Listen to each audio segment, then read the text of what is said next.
Good evening everyone. Welcome to today's the Hindu analysis. ఈ రోజు Hindu analysis start చేసే ముందు చిన్న అనౌన్స్మెంట్ అండి. సో మీ అందరికీ తెలుసనే అనుకుంటున్నాను, మన ఇన్స్టిట్యూట్లో ఆఫర్ చేసే ఫ్లాగ్షిప్ అండ్ ప్రీమియం కోర్స్ వచ్చేసి UPSC infinity. UPSC infinity comes with life time validity. అంటే ఫీజు కేవలం 60,000 రూపాయలు మాత్రమే. లైఫ్ టైం వ్యాలిడిటీతో మీకు క్లాసెస్కి యాక్సెస్ ఇవ్వడం అనేది జరుగుతుంది. లైఫ్ టైం వ్యాలిడిటీ అంటే లైఫ్ టైం వ్యాలిడిటీ, మీకు ఉద్యోగం వచ్చేంత వరకు మీ క్లాసెస్ అనేవి చూసుకోవచ్చు. అండ్ ఒకేసారి పే చేయాలా సార్ అంటే అక్కర్లేదు. నెలకి 5,000 రూపాయలు చొప్పున కూడా మీరు ఫీజుని పే చేయొచ్చు. బెటర్ కేర్ ఉంటుంది, సపోర్ట్ ఉంటుంది. బేసిక్స్ నుంచి బ్యాక్గ్రౌండ్ నుంచి ప్రతి సబ్జెక్ట్ని డీల్ చేయడం అనేది జరుగుతుంది. జాయిన్ అవ్వాలనుకుంటే 7893899553 ప్రత్యూష మేడం నెంబర్ ఫోన్ చేసి జాయిన్ అవ్వండి. లేకపోతే మన ltxclasses.com వెబ్సైట్ విజిట్ చేసి కూడా మీరు అక్కడ డైరెక్ట్గా జాయిన్ అవ్వచ్చు. సో ఫీజు అనేది 1 డిసెంబర్ నుంచి 70,000 రూపీస్ అవుతుంది. సో ఈ లోపే జాయిన్ అయ్యే ప్రయత్నం చేయండి, ఓకేనా? సో లైఫ్ టైం వ్యాలిడిటీతో వస్తున్నటువంటి course, make use of this opportunity. And UPSC infinity join అయితే ఏపీపీఎస్సీ, టీఎస్పీఎస్సీ ఈ ఎక్స్ట్రా సిలబస్ ఏదైతే ఉంటుందో దానికోసం కూడా మీరు వేరే ఇన్స్టిట్యూట్కి పరిగెత్తాల్సిన అవసరం లేదు. ఆ ఎక్స్ట్రా సిలబస్ కూడా మీకు ఫ్రీ ఆఫ్ కాస్ట్ మన ఇన్స్టిట్యూట్లోనే రావడం అనేది జరుగుతుంది. రూపాయి కూడా తీసుకోకుండా ఎక్స్ట్రా సిలబస్ వీడియోస్ కూడా మీకు యాక్సెస్ అనేది ఉండడం అనేది జరుగుతుంది చక్కగా. ఎందుకంటే యూపీఎస్సీ ప్రిపేర్ అయ్యే వాళ్ళు ఈ ఏపీపీఎస్సీ, టీఎస్పీఎస్సీ ఎగ్జామ్స్ కూడా ఎక్కువగా రాస్తూ ఉంటారు కాబట్టి ఎస్ఎస్సీ ఎగ్జామ్స్ వీటన్నిటికీ మీకు యాక్సెస్ అనేది ఉంటుంది అన్నమాట. అర్థమైంది ఆ వీడియోస్. అండ్ రీసెంట్ గా లాంచ్ చేసినటువంటి ఎన్సీఆర్టీ ఫౌండేషన్ కోర్స్ ఏదైతే ఉంటుందో ఇది కూడా మీకు యూపీఎస్సీ ఇన్ఫినిటీలో భాగంగా వచ్చేస్తుంది అనమాట. ఎన్సీఆర్టీ ఫౌండేషన్ కోర్స్ మీరు విడిగా తీసుకోవాలంటే జస్ట్ 12,000 మాత్రమే. అది కూడా 22 నవంబర్ లోపు జాయిన్ అయితే. మామూలుగా ఫీజు 15,000. సో 12,000కే మీకు అందించడం అనేది జరుగుతుంది. ప్రైమరీగా నేను సురేష్ సరే హ్యాండిల్ చేయడం అనేది జరుగుతుంది videos. Polity, economy Suresh sir చెప్తారు. అండ్ హిస్టరీ నేను చెప్తాను. జాగ్రఫీ మీకు ప్రసాద్ సార్ చెప్తారు. లైఫ్ టైం వ్యాలిడిటీతో వస్తున్నటువంటి కోర్సు, చక్కగా జాయిన్ అయ్యే ప్రయత్నం చేయండి. ఇప్పటి వరకు ఎవరైతే ఎన్సీఆర్టీ కోర్స్ ఆల్రెడీ జాయిన్ అయ్యారో let me congratulate you all, because మీరు చాలా స్ట్రాంగ్ బేసిక్స్తో మీరు అద్భుతంగా నేర్చుకోబోతున్నారు. నన్ను నమ్మండి, ఎందుకంటే we derive the essence of the particular lesson. డీటెయిల్డ్గా ఇన్డెప్త్ ప్రతి ఒక్క పదాని వెనక అండర్లైన్ ఇన్డెప్త్ మీనింగ్తో కలిపి చెప్పడం అనేది జరుగుతుంది. అర్థమైందా? So we enjoy the process of teaching అండి here at LTX classes. And we will make you enjoy the listening part 2. అర్థమైందా? మమ్మల్ని నమ్మి జాయిన్ అవ్వండి. And next subject wise courses.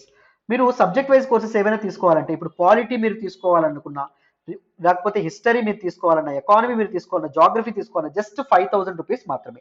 22 November వరకు. 23 నుంచి 7,000 రూపాయలు అవ్వబోతున్నాయి. సో ఈ లోపే జాయిన్ అయ్యే ప్రయత్నం చేయండి. సో ఇవన్నీ రికార్డెడ్ వెర్షన్లో వస్తాయి. 5,000కి మీరు జాయిన్ అయితే. హిస్టరీ చూడండి, హిస్టరీకి మీకు నేనే టీచ్ చేస్తానమ్మా. History, ancient history, medieval history, modern history, post independence history, world history, art and culture, ఇవన్నీ కలిపి మీకు 5,000 రూపాయలకి ఇస్తున్నాం. చూడండి ఎంత చక్కగా మీకు ఎంత వాల్యూ ఎడిషన్ అనేది ఉంటుంది. బెస్ట్ నోట్స్ అనేది కూడా నేను ప్రొవైడ్ చేస్తాను. Ethics, environment, current affairs live plus recorded కూడా మీకు జస్ట్ 5,000 రూపాయలు. If you really want to master current affairs, చాలా మంది కరెంట్ అఫైర్స్ మాన్స్టర్ అనుకుంటారు. మీకు కరెంట్ అఫైర్స్ ని సింప్లిఫై చేసేటటువంటి పూర్తి బాధ్యత మాది. బేసిక్స్ నుంచి బ్యాక్గ్రౌండ్ నుంచి డీటెయిల్డ్ గా ఇన్ డెప్త్ ప్రతిదీ నేర్పిస్తామండి. అర్థమైందా? సో మీరు నేర్చుకోవడమే కాదు, వేరే వాళ్ళకి చెప్పేంత స్థాయికి కూడా మీరు ఎదుగుతారు. నన్ను నమ్మి జాయిన్ అవ్వండి కరెంట్ అఫైర్స్ కోర్సులో. Prelims 2022 test series, mains answer writing practice కూడా మీకు ఉంటుంది కోర్సెస్. సో 5,000 రూపీస్కి అందిస్తున్నాము. చక్కగా జాయిన్ అయ్యే ప్రయత్నం చేయండి. సో మీకు ఎప్పుడైనా చెప్తున్నాను, పూర్తి స్థాయిలో ప్రతిదీ కంప్లీట్గా తెలుసుకోవాలంటే try to join hour UPSC infinity course. Better guidance and support ఉంటుంది. మీకు ప్రతి ఆస్పెక్ట్ డీటెయిల్డ్గా చెప్పడం అనేది జరుగుతుంది, రైట్? సో ఆలోచించి వైజ్ డెసిషన్ అనేది తీసుకోండి. ఒక్క మాట అమ్మా, మీకు ఈ తెలుగు రాష్ట్రాల్లో ఏదో ఒక ఇన్స్టిట్యూట్ ద బెస్ట్ అనిపించవచ్చు. ఆ ఇన్స్టిట్యూట్ని మన ఇన్స్టిట్యూట్ని కంపేర్ చేయండి. సో బేసిక్స్ నుంచి బ్యాక్గ్రౌండ్ నుంచి చెప్తున్నారో లేదా కంపేర్ చేయండి. మన అమ్మ భాషలో, తెలుగు భాషలో మీకు ఇన్ డెప్త్ మీనింగ్ అనేది అర్థమవుతుందా, కాన్సెప్చువల్ క్లారిటీ ఉందా లేదో ఎక్స్పర్ట్ అను ఒకసారి కంపేర్ చేయండి. అండ్ దాంతోపాటు వ్యాలిడిటీ కంపేర్ చేయండి, ఫీజ్ కంపేర్ చేయండి, కేర్ అండ్ సపోర్ట్ కంపేర్ చేయండి.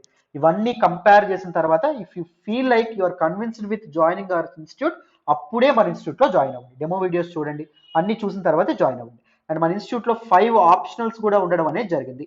5 ఆప్షనల్స్ ఏంటి? ఆంథ్రోపాలజీ అండ్ దాంతోపాటు సోషియాలజీ. ఈ రెండు నేను చెప్తానండి, డీటెయిల్డ్గా చెప్పడం అనేది జరుగుతుంది. ఫర్ బెస్ట్ కాన్సెప్చువల్ క్లారిటీ కోసం చక్కగా మీరు జాయిన్ అవ్వచ్చు. If you're thinking to join these 2 optionals, if you're thinking to take these 2 optionals.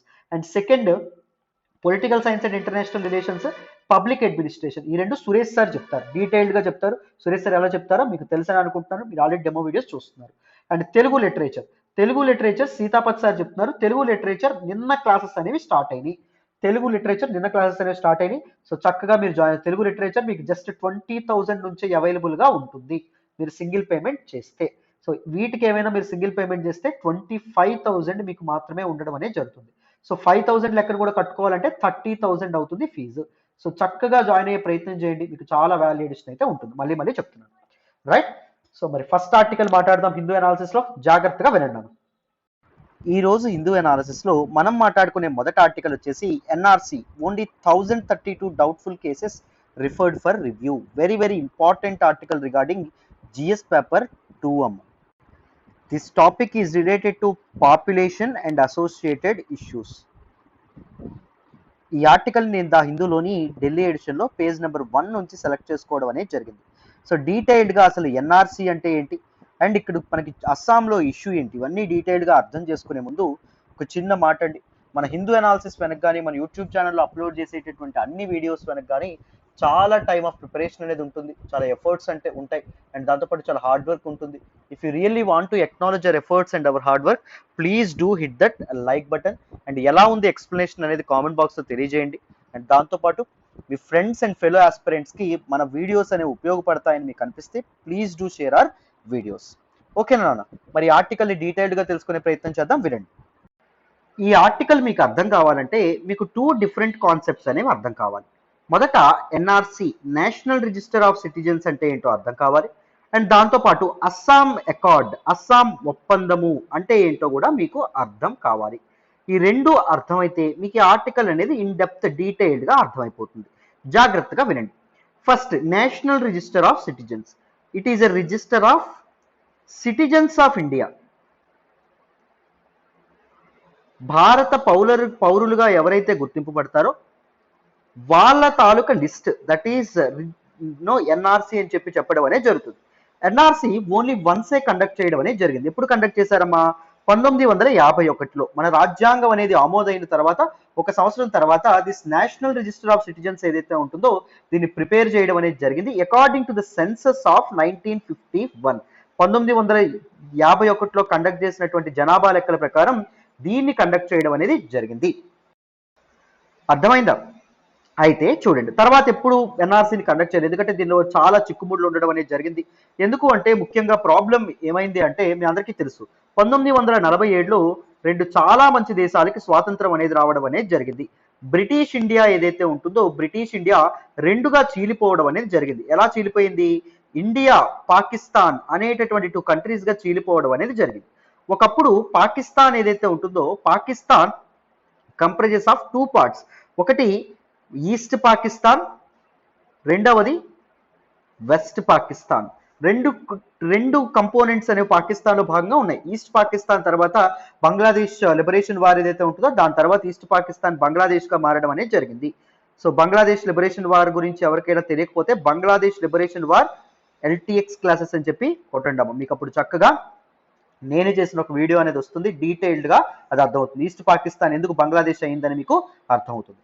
అయితే దిస్ పార్టిషన్ ఏదైతే ఉంటుందో ఈ పార్టిషన్ శాంతియుతంగా జరిగిందా అంటే బ్రిటిష్ ఇండియా పాకిస్తాన్ అనేటటువంటి 2 దేశాలుగా సానుకూలంగా విడిపోయిందా? విడిపోలా. దేర్ వాజ్ హ్యూజ్ వైలెన్స్, చాలా హింసకి అది దారి తీయడం అనేది జరిగింది. మతపరమైనటువంటి అలర్లు, ఒక ప్రాంతంలో ఉన్నటువంటి మైనారిటీలు ఎవరైతే ఉన్నారో వేరే ప్రాంతాలకు పాపం వలస వెళ్ళాల్సి రావడం అనేది జరిగింది. అంటే ఇండియాలో చిక్కుపోయినటువంటి ముస్లింల మీద అటాక్ చేయడం వల్ల ముస్లింలు పాకిస్తాన్ అండ్ దాంతోపాటు బంగ్లాదేశ్ ప్రాంతాలకు వెళ్ళిపోయారు. అండ్ దాంతోపాటు అక్కడ ఉన్నటువంటి హిందువులు ఎవరైతే ఉన్నారో అక్కడ మైనారిటీలుగా పిలువబడుతున్నటువంటి హిందువులు ఎవరైతే ఉన్నారో వాళ్ళు అక్కడ వైలెన్స్ కి తట్టుకోలేక భారత భూమిలోకి రావడం అనేది జరిగింది. చాలా వైలెన్స్ అనేది రావడం అనేది జరిగింది.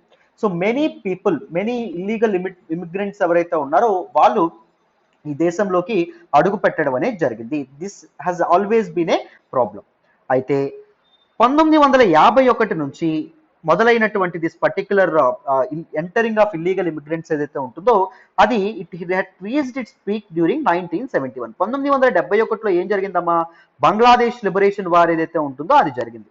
సో వెస్ట్ పాకిస్తానీ ఫోర్సెస్ ఏవైతే ఉన్నాయో అవి ఈస్ట్ పాకిస్తాన్ పీపుల్ మీద అటాక్ చేయడం అనేది జరిగింది. అప్పుడు ఇండియా అనేది బంగ్లాదేశ్కి అండగా నిలబడడం అనేది జరిగింది.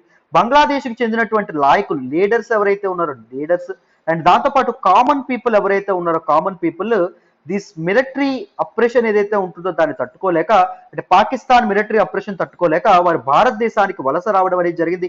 భారతదేశం చాలా రిఫ్యూజీ క్యాంప్స్ ఏవైతే ఉన్నాయో వాటిని కూడా ఏర్పాటు చేయడం అనేది జరిగింది. దేనికంటే బంగ్లాదేశ్ కి బాసటగా, రైట్. అప్పటి Indira Gandhi government, she very very powerful lady ఆ టైంలో, రైట్. సో బంగ్లాదేశ్ కి అత్యద్భుతంగా ఇవిడ హెల్ప్ అనేది అందించడం అనేది జరిగింది. మనం Pakistan has tasted a humiliating victory in the hands of India. భారతదేశం అత్యద్భుతమైనటువంటి గెలుపుతో దూసుకెళ్లడం అనేది జరిగింది దిస్ పర్టికులర్ లిబరేషన్ వార్లో. అయితే చాలా మంది పీపుల్ ఏం చేశారు, ఈస్ట్ పాకిస్తాన్ అంటే బంగ్లాదేశ్ కి సరిహద్దుగా ఉండేటటువంటి చాలా స్టేట్స్ లోకి ఎంటర్ అవ్వడం అనేది జరిగింది. సపోజ్ వెస్ట్ బెంగాల్లోకి చాలా మంది ఇల్లీగల్ ఇమిగ్రెంట్స్ రెఫ్యూజీస్ గా రావడం అనేది జరిగింది. అండ్ అస్సాంలో కూడా రావడం అనేది జరిగింది. అన్నింటికంటే ఎక్కువ అస్సాంలోకి ఎంటర్ అయ్యారండి. ఎందుకు అంటే Assam is a porous state. So మన అస్సాం యొక్క టోపోగ్రఫీ గురించి మనం మాట్లాడుకుంటే అక్కడ హిల్లీ రీజన్, హిల్లీ టెరైన్ ఉండడం వల్ల ఫిజికల్ బార్డర్స్ అనేవి మెయింటైన్ చేయడం అక్కడ చాలా కష్టం.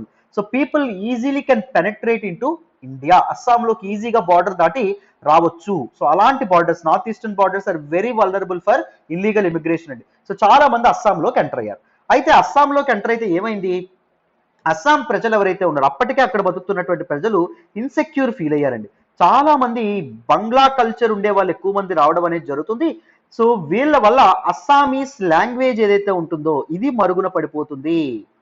అండ్ దాంతోపాటు అస్సామీస్ కల్చర్ ఏదైతే ఉంటుందో అది కూడా మరుగున పడిపోతుంది.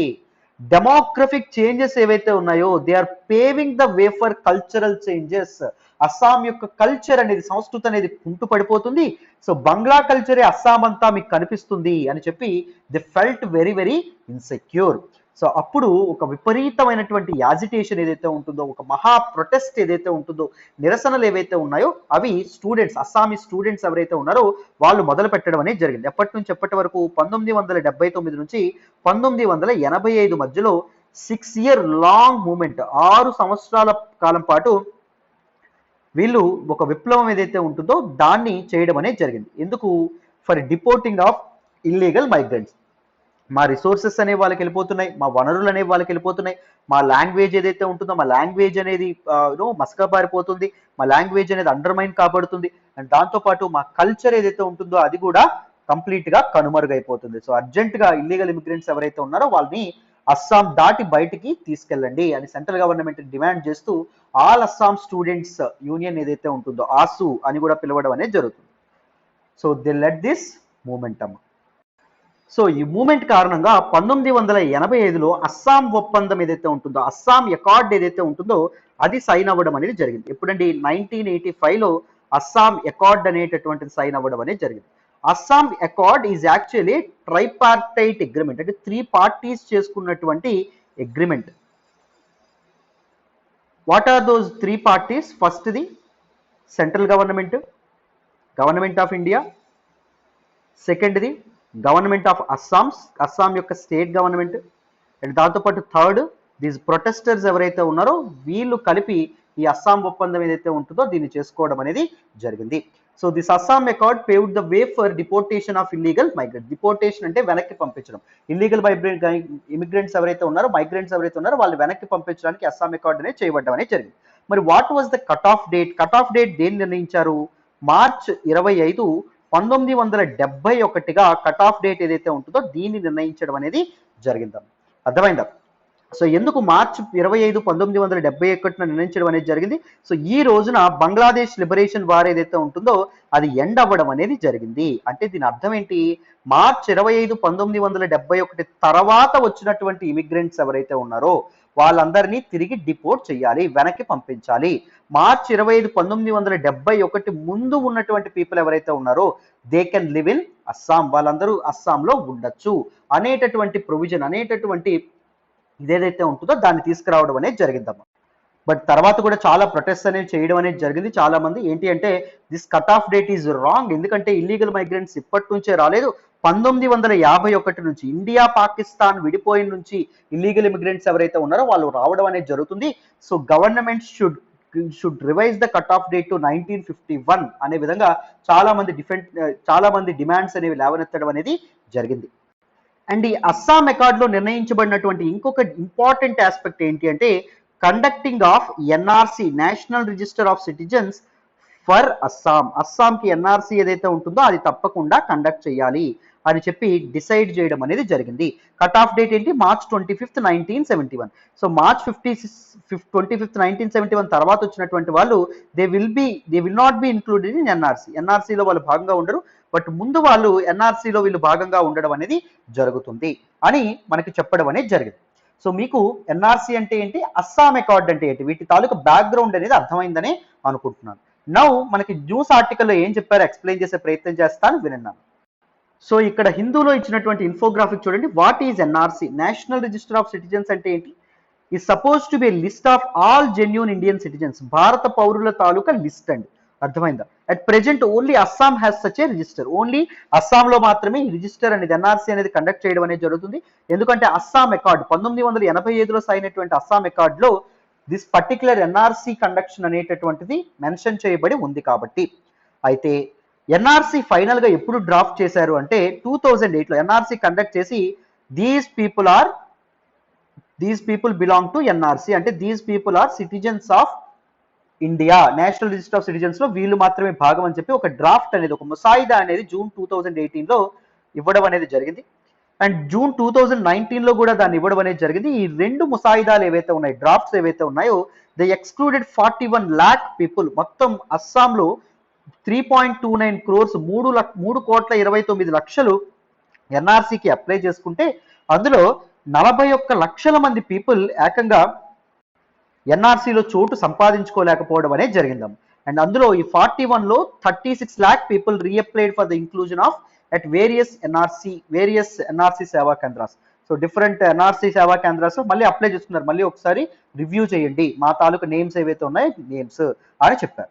సో ఫైనల్ డ్రాఫ్ట్ వచ్చేటప్పటికి around 19.6 lakh of the 3.29 crore applicants in Assam were excluded. So 41 లక్షలు ఏవైతే ఉన్నాయో 41 లక్షలు కాస్త 19 లక్షలకి తగ్గడం అనేది జరిగింది. బట్ 19.6 lakhs 19,06,000 మంది they are not being recognised as citizens of India. అర్థమైందా? సో చాలా మంది ఈవెన్ చాలా ఎన్జిఓస్ కానీ లేకపోతే చాలా మంది దీన్ని తీవ్రంగా తప్పుపట్టడం అనేది జరిగింది. ఇప్పుడు వాళ్ళు ఎక్కడికి వెళ్ళిపోతారు, అంతమందిని డిపోర్ట్ చేస్తారా? సో అది ఎంతవరకు న్యాయం అంటే దీనిలో కొంతమంది వాళ్ళ తాలూకా 1971 నుంచే మేము ఉన్నాము అని చెప్పి, మార్చ్ 25, 1971 నుంచే మేము ఉన్నామని చెప్పి ప్రూవ్ చేసుకోలేకపోవచ్చు. మరి వాళ్ళ పరిస్థితి ఏంటి అని చాలా మంది ఏం చేశారు, గొడవ చేయడం మొదలుపెట్టారు. అండ్ నౌ కరెంట్ స్టేటస్ ఏంటంటే BJP ruled Assam present government BJP ఉండడం అనేది జరిగింది. They have rejected NRC in its current form. So వాళ్ళ ఎన్ఆర్సీని కంప్లీట్ గా రిజెక్ట్ చేయడం అనేది జరిగిందండి. And they sought a reverification. మొత్తం ఎవరైతే చోటు సంపాదించుకోలేదో అందరినీ మరొకసారి రీవెరిఫై చేయండి, రివ్యూ చేయండి అని చెప్పి ఆ బీజేపీ గవర్నమెంట్, అస్సాంలో ఉన్నటువంటి గవర్నమెంట్, స్టేట్ గవర్నమెంట్ అడగడం అనేది జరిగింది.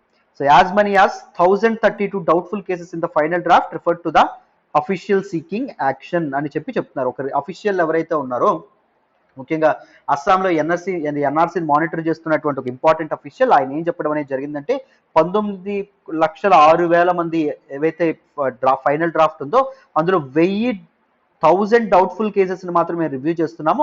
అండ్ మిగిలిన వాళ్ళు ఎవరైతే ఉన్నారో వాళ్ళందరికీ రిజెక్షన్ స్లిప్స్ ఏవైతే ఉన్నాయో, you're not included in this particular NRC అని చెప్పి రిజెక్షన్ స్లిప్స్ అనేవి మేము అందిస్తున్నాము అని చెప్పి మనకి ఇక్కడ చెప్పడం అనేది జరిగింది. రైట్? సో మళ్ళీ ఎన్ఆర్సీ అనేటటువంటి వెలుగులోకి రావచ్చు, మళ్ళీ ప్రొటెస్ట్ అనేవి జరిగేటటువంటి అవకాశం కూడా ఉంది. So this is all about this particular article. డీటెయిల్డ్గా ఎన్ఆర్సీ అంటే ఏంటి అండ్ అస్సాం అకార్డ్ అంటే ఏంటి అండ్ న్యూస్లోకి ఏమొచ్చిందో మీకు క్లియర్గా అర్థమైందనే అనుకుంటున్నాను. మరి ఎన్ఆర్సీకి సంబంధించినదే ఇంకొకటి ఉంటుంది, ఎన్పిఆర్, నేషనల్ పాపులేషన్ రిజిస్టర్. దాని గురించి కూడా మనం తెలుసుకునే ప్రయత్నం అనేది చేద్దాం. ఎందుకంటే ఈ రెండింటి మీద మీ క్వశ్చన్స్ అనేవి రావచ్చు. సిటిజన్షిప్ అమెండ్మెంట్ యాక్ట్ రీసెంట్ గా పాస్ అయింది కాబట్టి న్యూస్లోకి ఎక్కువగా వస్తున్నాయి కాబట్టి ప్రిలిమ్స్ లెవెల్లో మీ క్వశ్చన్స్ రావచ్చు. ఎన్పిఆర్ గురించి కూడా మాట్లాడదామా, వినండి. So NPR, what do you mean by NPR? What is the full form of NPR? National Population Register.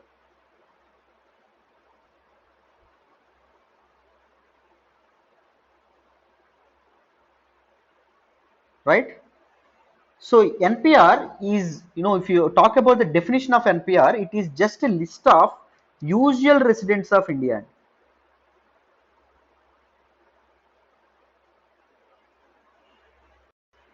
Usual residents of the country, సింపుల్గా.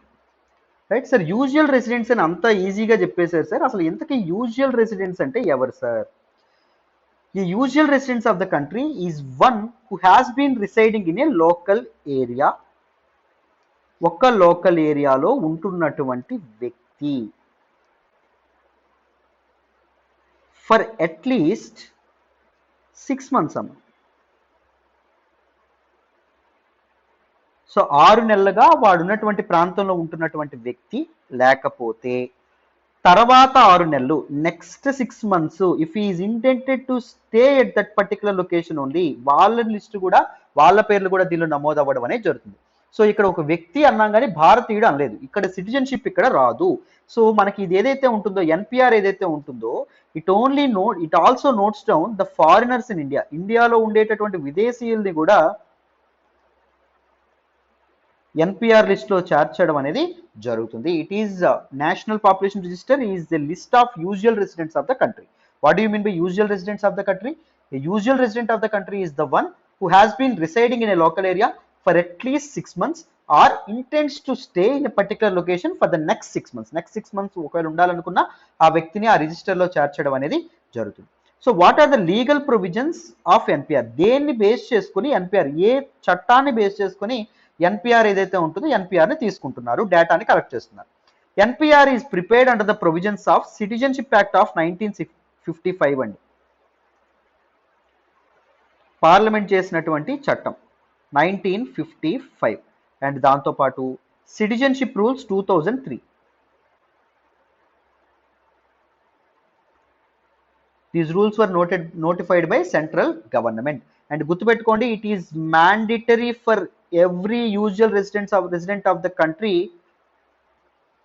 To register in the NPR అండి. NPR లో register అవ్వడం mandatory అమ్మ. It is not voluntary, it is mandatory. తప్పకుండా మ్యాండేటరీగా, కంపల్సరీగా NPR లో వాళ్ళ నేమ్ అనేది నమోదు చేసుకోవాల్సిన అవసరం ఉంది.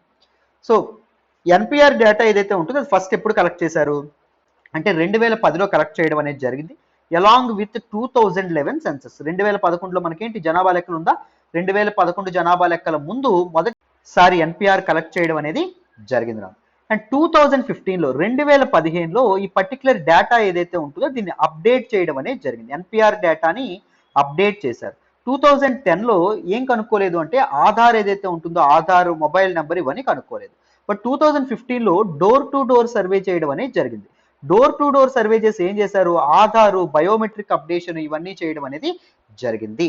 అర్థమైందా? కానీ ఆధార్ వచ్చిన తర్వాత ఎన్పిఆర్ ఏదైతే ఉంటుందో ఎన్పిఆర్కి అంత సిగ్నిఫికెన్స్ లేకుండా పోవడం అనేది జరిగింది. Because Aadhaar considers every detail of the individual. ఈ ప్రతి డీటెయిల్ కూడా ఇండివిజువల్ని ఆధార్ కలెక్ట్ చేస్తుంది. ఈవెన్ బయోమెట్రిక్ ఏదైతే ఉంటుందో దాన్ని కూడా కలెక్ట్ చేయడం అనేది జరుగుతుంది మనకు ఆధార్లో, అడ్రస్ కానీ ఇవన్నీ. సో ఎన్పిఆర్ అందుకే దాని అవసరం కానీ ఆవశ్యకత కానీ తగ్గడం అనేది జరిగింది. సో దిస్ ఎన్పిఆర్ ఏదైతే ఉంటుందో నేషనల్ పాపులేషన్ రిజిస్టర్, ఇది లోకల్ లెవెల్లో కలెక్ట్ చేయడం అనేది జరుగుతుంది, సబ్ డిస్ట్రిక్ట్ లెవెల్లో కలెక్ట్ చేయడం అనేది జరుగుతుంది. అంటే లోకల్ లెవెల్ కలెక్ట్ చేసిందే సబ్ డిస్ట్రిక్ట్ లెవెల్లో కంపైల్ చేస్తారు, సబ్ డిస్ట్రిక్ట్ లెవెల్లో ఉన్నది డిస్ట్రిక్ట్ లెవెల్లో కంపైల్ చేస్తారు, తర్వాత స్టేట్ లెవెల్లో కంపైల్ చేస్తారు, తర్వాత నేషనల్ లెవెల్లో కంపైల్ చేయడం అనేది జరుగుతుంది. This NPR will collect both demographic data అంటే నీ పేరు, నీ ఫాదర్ నేము, నీ తాలూకా పని, లేకపోతే నీ తాలూకా కులం, ఇవన్నీ డెమోగ్రఫిక్ డేటా కింద వస్తుంది. అండ్ దాంతోపాటు బయోమెట్రిక్ డేటా అని కూడా, పర్సనల్ గా ఉన్నటువంటి బయోమెట్రిక్ డేటాని కూడా ఇక్కడ కలెక్ట్ చేయడం అనేది జరుగుతుంది. Biometric data will be updated through Aadhaar details అండి. అర్థమైందా? సో ఎన్పిఆర్ ని కలెక్ట్ చేసేటటువంటిది ఏంటి, it will be this NPR will be conducted by the registrar general of India. జాగ్రత్త గుర్తుపెట్టుకోండి, registrar of general of India will collect NPR అమ్మ. ఇలాంటి questions మీకు prelims లో అపియర్ అయ్యేటటువంటి అవకాశం ఉంటుంది. Consider the following statements. First statement, NPR will be collected by registrar general of India అని అంటారు. So that statement is true, right? So first time NPR ఎప్పుడు కలెక్ట్ చేయబడిందని చెప్పాను, 2010. 2010లో ఏం కలెక్ట్ చేశారు, ఓన్లీ డెమోగ్రఫిక్ డేటాని మాత్రమే కలెక్ట్ చేశారు. బట్ దీన్ని ఎప్పుడండి అప్డేట్ చేశారని చెప్పుకున్నాం, 2015కి అప్డేట్ అయిందని చెప్పుకున్నాం. దీనిలో డెమోగ్రఫిక్ డేటాతో పాటు దేన్ని యాడ్ చేయడం అనేది జరిగింది, దేంతో అప్డేట్ చేయడం అనేది జరిగింది, బయోమెట్రిక్ డేటాతో అప్డేట్ చేయడం అనేది జరిగింది. సో 2015లో mobile number, Aadhaar, ration card number ఏదైతే ఉంటుందో దాన్ని ఇది చేశారు. మరి ఇప్పుడు 2021లో సెన్సస్ ఉందా, సో 2020లో ఎన్పిఆర్ కలెక్ట్ చేద్దామని చెప్పి అనుకున్నారు, ఎన్పిఆర్ కండక్ట్ చేద్దామని చెప్పి అనుకున్నారు, నేషనల్ పాపులేషన్ రిజిస్టర్. ఇందులో కూడా డెమోగ్రఫిక్ అండ్ బయోమెట్రిక్ డీటెయిల్స్ ని కలెక్ట్ చేస్తున్నారు, కానీ ఈ బయోమెట్రిక్ లో ఉండేటటువంటి రేషన్ కార్డ్ డీటెయిల్స్ ఈసారి కలెక్ట్ చేయట్లా. అర్థమైందా? రేషన్ కార్డ్ డీటెయిల్స్ అయితే ఈసారి కలెక్ట్ చేయట్లా. సార్ ఎన్పిఆర్ కలెక్ట్ చేయడం వల్ల అడ్వాంటేజ్ ఏంటి sir? What is the significance of this particular NPR అంటే, మొదటిది చూడండి, first one, to stream line the data of residents అండి. సో డిఫరెంట్ ఇండివిజువల్స్ యొక్క డేటా ఏదైతే ఉంటుందో దాన్ని మనం స్ట్రీమ్ లైన్ చేయొచ్చు అక్రాస్ వేరియస్ ప్లాట్ఫామ్స్. సో ఈ డేటాని దేనికోసం ఉపయోగించవచ్చు? బెటర్ పాలసీ మేకింగ్కి ఉపయోగించవచ్చు. సో డెమోగ్రఫిక్ డేటా, బయోమెట్రిక్ డేటాస్ని ఉపయోగించి గవర్నమెంట్ మంచి డెసిషన్స్ అనేవి తీసుకోవచ్చు. సో ఎవరికి ఏం లేదు, ఇప్పుడు ఎడ్యుకేషన్ అనేది తక్కువగా ఉందనుకోండి, ఆ ప్రాంతంలో ఎడ్యుకేషన్ అనేది ఇంప్రూవ్ చేయడానికి, లేకపోతే ఒక ఫెసిలిటీస్ అనేవి లేవనుకోండి, ఆ ప్రాంతంలో ఫెసిలిటీస్ అనేవి ఇంప్రూవ్ చేయడానికి గవర్నమెంట్ ఇది చేయొచ్చు. And government, it will also help government to target beneficiaries in a better way. So వివిధ రకాలైనటువంటి ప్రభుత్వ పథకాల యొక్క లబ్ధిదారులు ఉంటారా, సో ఎవరికైతే వర్తిస్తాయో వాళ్ళకి బెటర్గా ఇది చేయడానికి కూడా చాలా ఉపయోగపడడం అనేది జరుగుతుంది. అండ్ దాంతోపాటు రీసెంట్గా గవర్నమెంట్ దేని ఆలోచిస్తుంది? వన్ ఐడెంటిటీ కార్డ్ని ఏర్పాటు చేద్దామని చెప్పి అనుకుంటుంది. Government wants to build only one identity card for every resident of India. అర్థమైందా? So duplicate Aadhaar cards, voter cards, banking cards, passports, వీటన్నిటి కాకుండా వన్ ఐడెంటిటీ కార్డ్ని ఇవ్వాలని చెప్పి అనుకుంటున్నారు వీటన్నింటి స్థానంలో. సో ఆ ఐడియాని కూడా బెటర్గా ఇంప్లిమెంట్ చేయాలంటే ఎన్పిఆర్ ఏదైతే ఉంటుందో అది ఉపయోగపడుతుంది. బట్ ద మేజర్ కన్సర్న్ ఏంటో తెలుసా? ద మేజర్ ప్రాబ్లం ఏంటో తెలుసా ఎన్పిఆర్కి? డేటా మేనేజ్మెంట్ అండి. ఇండియాలో ఇప్పటి వరకు ఒక డేటా ప్రొటెక్షన్ బిల్ కానీ, డేటా ప్రొటెక్షన్ యాక్ట్ కానీ ఏది లేదు. Of course it is under the consideration of parliament ఇప్పుడు దాని మీద చర్చలు అనేవి జరుపుతుంది, త్వరలో వస్తుంది అనుకోండి. But there is no clarity on the mechanism for protection of the vast amount of data that will be collected through NPR. NPR ద్వారా కలెక్ట్ చేసినటువంటి డేటా ఏదైతే ఉంటుందో ఆ డేటాని ఎలా ప్రొటెక్ట్ చేస్తున్నారు, ఆ డేటాని ఎక్కడ పెడతారు, ఎలా దాన్ని మేనేజ్ చేస్తారు అనేటటువంటి విషయం ఏదైతే ఉంటుందో దాని మీద ఎటువంటి క్లారిటీ అనేది ఇవ్వలేదు. అర్థమైనా? This is all about NPR, national population register. National population register గురించి, ఎన్ఆర్సీ గురించి ఇవన్నీ డీటెయిల్డ్గా అర్థమయ్యాయని అనుకుంటున్నాను. మరి నెక్స్ట్ ఆర్టికల్ మాట్లాడదాం, జాగ్రత్తగా వినండి. ఈ రోజు హిందూ అనాలిసిస్ లో మనం మాట్లాడుకునే నెక్స్ట్ ఆర్టికల్ చూడండి, Kartarpur corridor to reopen today. Very very important article regarding GS paper 2 international relations, India and its neighbourhood లో మాట్లాడుకుంటాం. అండ్ జిఎస్ పేపర్ 1 కల్చర్ లో కూడా మనం మాట్లాడుకోవడం అనేది జరుగుతుంది. ఆర్టికల్ నేను హిందూలోని ఢిల్లీ ఎడిషన్ లో పేజ్ నెంబర్ 1 నుంచి సెలెక్ట్ చేసుకున్నాం. This article is talking about Kartarpur corridor. So Kartarpur corridors recent గా క్లోజ్ అవ్వడం అనేది జరిగింది బికాస్ ఆఫ్ కోవిడ్-19 ప్రోటోకాల్స్. మళ్ళీ అది ఓపెన్ అయిందంట. ఇంతకీ కర్తార్పూర్ కారిడార్ అంటే ఏంటి అది మనం తెలుసుకోవాలి, జాగ్రత్తగా వినండి అన్న. Kartarpur corridor. Kartarpur corridor is actually A connectivity instrument. రెండింటిని కలిపేటటువంటి ఒక సాధనము అని చెప్పి అర్థం. అది రోడ్ అవ్వచ్చు, రైల్ అవ్వచ్చు, ఎయిర్వేస్ అవ్వచ్చు, ఏదైనా అవ్వచ్చు. మరి దేని కలుపుతుందంట చూడండి. This connects Darbar Sahib gurdwara.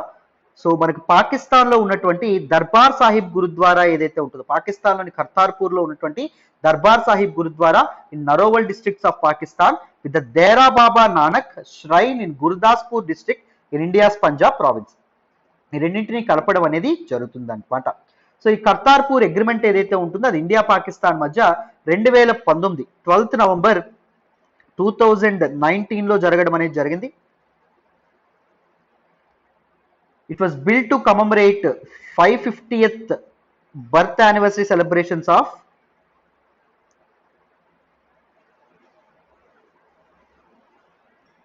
Guru Nanak Dev, who is the founder of Sikhism అండి. గురు నానక్ యొక్క 550th బర్త్ యానివర్సరీ సెలబ్రేషన్స్ లో భాగంగా దీన్ని కన్స్ట్రక్ట్ చేయడం అనేది జరిగింది. So this Kartarpur agreement between this two nations, this two tribal nations will facilitate visa free movement అండి. So ముఖ్యంగా ఇండియన్ సిక్స్ ఎవరైతే ఉన్నారో వాళ్ళు ఎటువంటి వీసా అనేది అక్కర్లేకుండా Indian pilgrims they can easily cross over to Pakistan. India Pakistan border దాటి వాళ్ళు కర్తార్పూర్ని సందర్శించుకోవచ్చు. అర్థమైందా? Just need a permit. ఒక పర్మిట్ ఉంటే సరిపోతుంది, వీసా అనేది అవసరం లేదు. ఎవరికి? సిక్ పిల్గ్రిమ్స్ ఎవరైతే ఉన్నారో వాళ్ళకి. సో రెండు కంట్రీస్ మధ్య సామరస్యతకి ఇది కూడా చాలా ఉపయోగపడుతుంది, ఒక ఇన్స్ట్రుమెంట్ ఉపయోగంగా ఉంటుంది అని చెప్పి చాలా మంది అనుకోవడం అనేది జరిగింది. బట్ తర్వాత మనకు కోవిడ్-19 రావడం అనేది జరిగింది. కోవిడ్-19తో ఈ కర్తార్పూర్ కారిడార్ ఏదైతే ఉంటుందో దాన్ని క్లోజ్ చేయడం అనేది జరిగింది. మళ్ళీ దాన్ని రీసెంట్గా రీఓపెన్ చేస్తున్నారు అని చెప్తున్నారు. Now let us look at some other facts about Guru Nanak.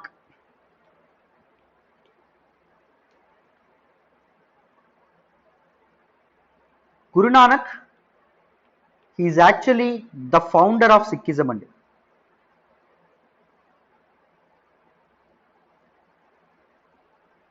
And ఈ జయంతి, గురునానక్ జయంతి ఏదైతే ఉంటుందో it is celebrated, it is observed on the full moon day, అంటే పౌర్ణమి అని అర్థం. In the month of Kartika మాసంలో పౌర్ణమి రోజు ఇతని తాలూకా బర్త్ యానివర్సరీని సెలబ్రేట్ చేసుకోవడం అనేది జరుగుతుంది, to celebrate the birth of Guru Nanak Dev. ఈ ఎప్పుడు పుట్టారు ఆయన? 1469లో పుట్టడం అనేది జరిగింది. ఎప్పుడు చనిపోయారు? 1539లో చనిపోవడం అనేది జరిగింది. హీ అడ్వకేటెడ్ నిర్గుణ భక్తి, అంటే he rejected sacrifices. ఈ సాక్రిఫైసెస్ కానీ, రిచువల్స్ కానీ, రైట్స్ కానీ, వీటన్నిటిని ఆయన కంప్లీట్గా రిజెక్ట్ చేయడం అనేది జరిగింది.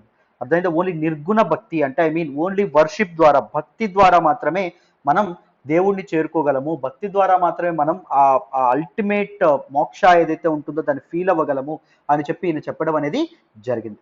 రైట్. అండ్ దాంతోపాటు ఈయన తన లాస్ట్ 18 years, 18 ఏళ్ల కాలం ఏదైతే ఉంటుందో, తన చివరి 18 సంవత్సరాలు చివరి నెలలో ఆయన ఎక్కడ గడపడం అనేది జరిగిందంటే ప్రెజెంట్ పాకిస్తాన్లో ఉన్నటువంటి కర్తార్పూర్ గురుద్వారా దగ్గర ఆయన గడపడం అనేది జరిగింది. So it is a revered shrine and it is about 4 kilometers across the border where Guru Nanak Dev spend the last 18 years of the his life. Guru Nanak చివరి 18 సంవత్సరాలు ఈ కర్తార్పూర్ గురుద్వారా దగ్గర గడపడం అనేది జరిగింది. Right. So these are some important facts about Guru Nanak. I hope this article మీ అందరికీ clear అయిందని అనుకుంటున్నాను. మరి నెక్స్ట్ ఆర్టికల్ మాట్లాడదాం, జాగ్రత్తగా వినండి. ఈ రోజు హిందూ అనాలిసిస్లోని మనం మాట్లాడుకునే నెక్స్ట్ ఆర్టికల్ చూడండి. United Nations tourism bodies honour for weavers hub Pochampally. Very very important article regarding GS paper 1 అమ్మ. ఆర్ట్ అండ్ కల్చర్లో మనం మాట్లాడుకోవడం అనేది జరిగింది. మన తెలంగాణలోని నల్గొండ జిల్లాలో ఉన్నటువంటి పోచంపల్లి విలేజ్కి ప్రపంచ గుర్తింపు అనేది లభించడం అనేది జరిగింది. ఏకంగా ఐక్యరాజ్య సమితి యొక్క body United Nations World Tourism organisation ఏదైతే ఉంటుందో, World Tourism Organization Pochampally village ఏదైతే ఉంటుందో దాన్ని one of the best tourism విలేజెస్గా గుర్తించడం అనేది జరిగిందమ్మ. అర్థమైందా? టూరిజం విలేజ్గా గుర్తించడం అనేది జరిగింది. Pochampally village is known for its ikats అని చెప్పి అనడం అనేది జరుగుతుంది. That is a very special way of dyeing cloth. Right. ఈ శారీస్ అనేవి చాలా చాలా ఫేమస్, మీ అందరికీ తెలుసని అనుకుంటున్నాను. ఈవెన్ ఐశ్వర్య రాయ్ బచ్చన్ ఆవిడ పెళ్లి రోజు కూడా పోచంపల్లి శారీనే కట్టుకున్నారు. Air hostess, Indian air India యొక్క ఎయిర్ హోస్టెసెస్ కూడా ఈ పోచంపల్లి డ్రెస్సులు ఏవైతే ఉన్నాయో అవే వేసుకోవడం అనేది జరుగుతుంది. అండ్ పోచంపల్లి యాన్యువల్ బిజినెస్ సుమారు 100 కోట్లకు పైగా అవుతుందంట. అర్థమైందా? సో సంవత్సరానికి 100 కోట్లకు పైగా అవుతుందంట. ఇండియా మొత్తం this particular tourism village tag కోసం 3 విలేజెస్ ఏవైతే ఉన్నాయో వాటిని 3 నామినేషన్స్ ఏవైతే ఉన్నాయో వాటిని పంపించింది. ఒకటి కోంగ్తాంగ్ ఇన్ మేఘాలయ, అండ్ రెండవది లాడ్పురా ఖాస్ ఇన్ మధ్యప్రదేశ్, మూడవది ఏంటి అంటే మన తెలంగాణలో ఉన్నటువంటి పోచంపల్లి. సో మొత్తానికి పోచంపల్లి ఏదైతే ఉంటుందో ఇది సెలెక్ట్ అవ్వడం అనేది జరిగింది. సో హైదరాబాద్ సిటీకి 50 kilometers దూరంలో ఉన్నటువంటి పోచంపల్లి ఏదైతే ఉంటుందో it is known for its exceptional ikat weaves and textures. Visitors throng the village to see the weavers at work on their handlooms. So these weavers ఎవరైతే ఉంటారో వాళ్ళు చేనేత కార్మికులు ఎలా పనిచేస్తారని చూడడానికి చాలా మంది టూరిస్టులు ఎవరైతే ఉన్నారో వాళ్ళు పోచంపల్లి సందర్శించడం అనేది జరుగుతుంది. అండ్ శారీస్ కూడా చాలా వండర్ఫుల్గా ఉంటాయి. మన ఆడవాళ్ళు కూడా పోచంపల్లి శారీస్ అంటే చాలా చాలా ఇష్టపడడం అనేది జరుగుతుందండి. So United Nations World Tourism Organisation it is a world body for promoting sustainable tourism. Sustainable tourism కోసం అంటే tourism that last forever. So దానికోసం కృషి చేయడం అనేది జరుగుతుందన్నమాట. 24th annual మీటింగ్ అనేది మన UNWTO యొక్క 24th annual meeting November 30th నుంచి December 3rd వరకు జరగబోతుంది. సో దానికంటే ముందే ఈ గుర్తింపు అనేది అందించడం అనేది జరుగుతుంది. So the tourism villages is a global initiative by United Nations World Tourism Organization to highlight the villages where tourism preserves cultures and traditions, celebrates diversity, provides opportunities and safeguards biodiversity. ఒకవేళ tourism ఏదైతే ఉంటుందో, పర్యాటకం ఏదైతే ఉంటుందో, అది ఒకవేళ ఆ ప్రాంతం యొక్క కల్చర్ని, సంస్కృతిని, సంప్రదాయాల్ని, ట్రెడిషన్స్ని అప్లిఫ్ట్ చేస్తే, దాంతోపాటు డైవర్సిటీ, భిన్నత్వం ఏదైతే ఉంటుందో దాన్ని సెలబ్రేట్ చేస్తే, నో చెరిష్ చేసుకుంటే, అప్పుడు అలాంటి విలేజెస్ ఏవైతే ఉన్నాయో వాటిని మనం దీస్ పర్టికులర్ టూరిజం విలేజెస్గా మన United Nations World Tourism organisation ఏదైతే ఉంటుందో అది గుర్తించడం అనేది జరుగుతుంది.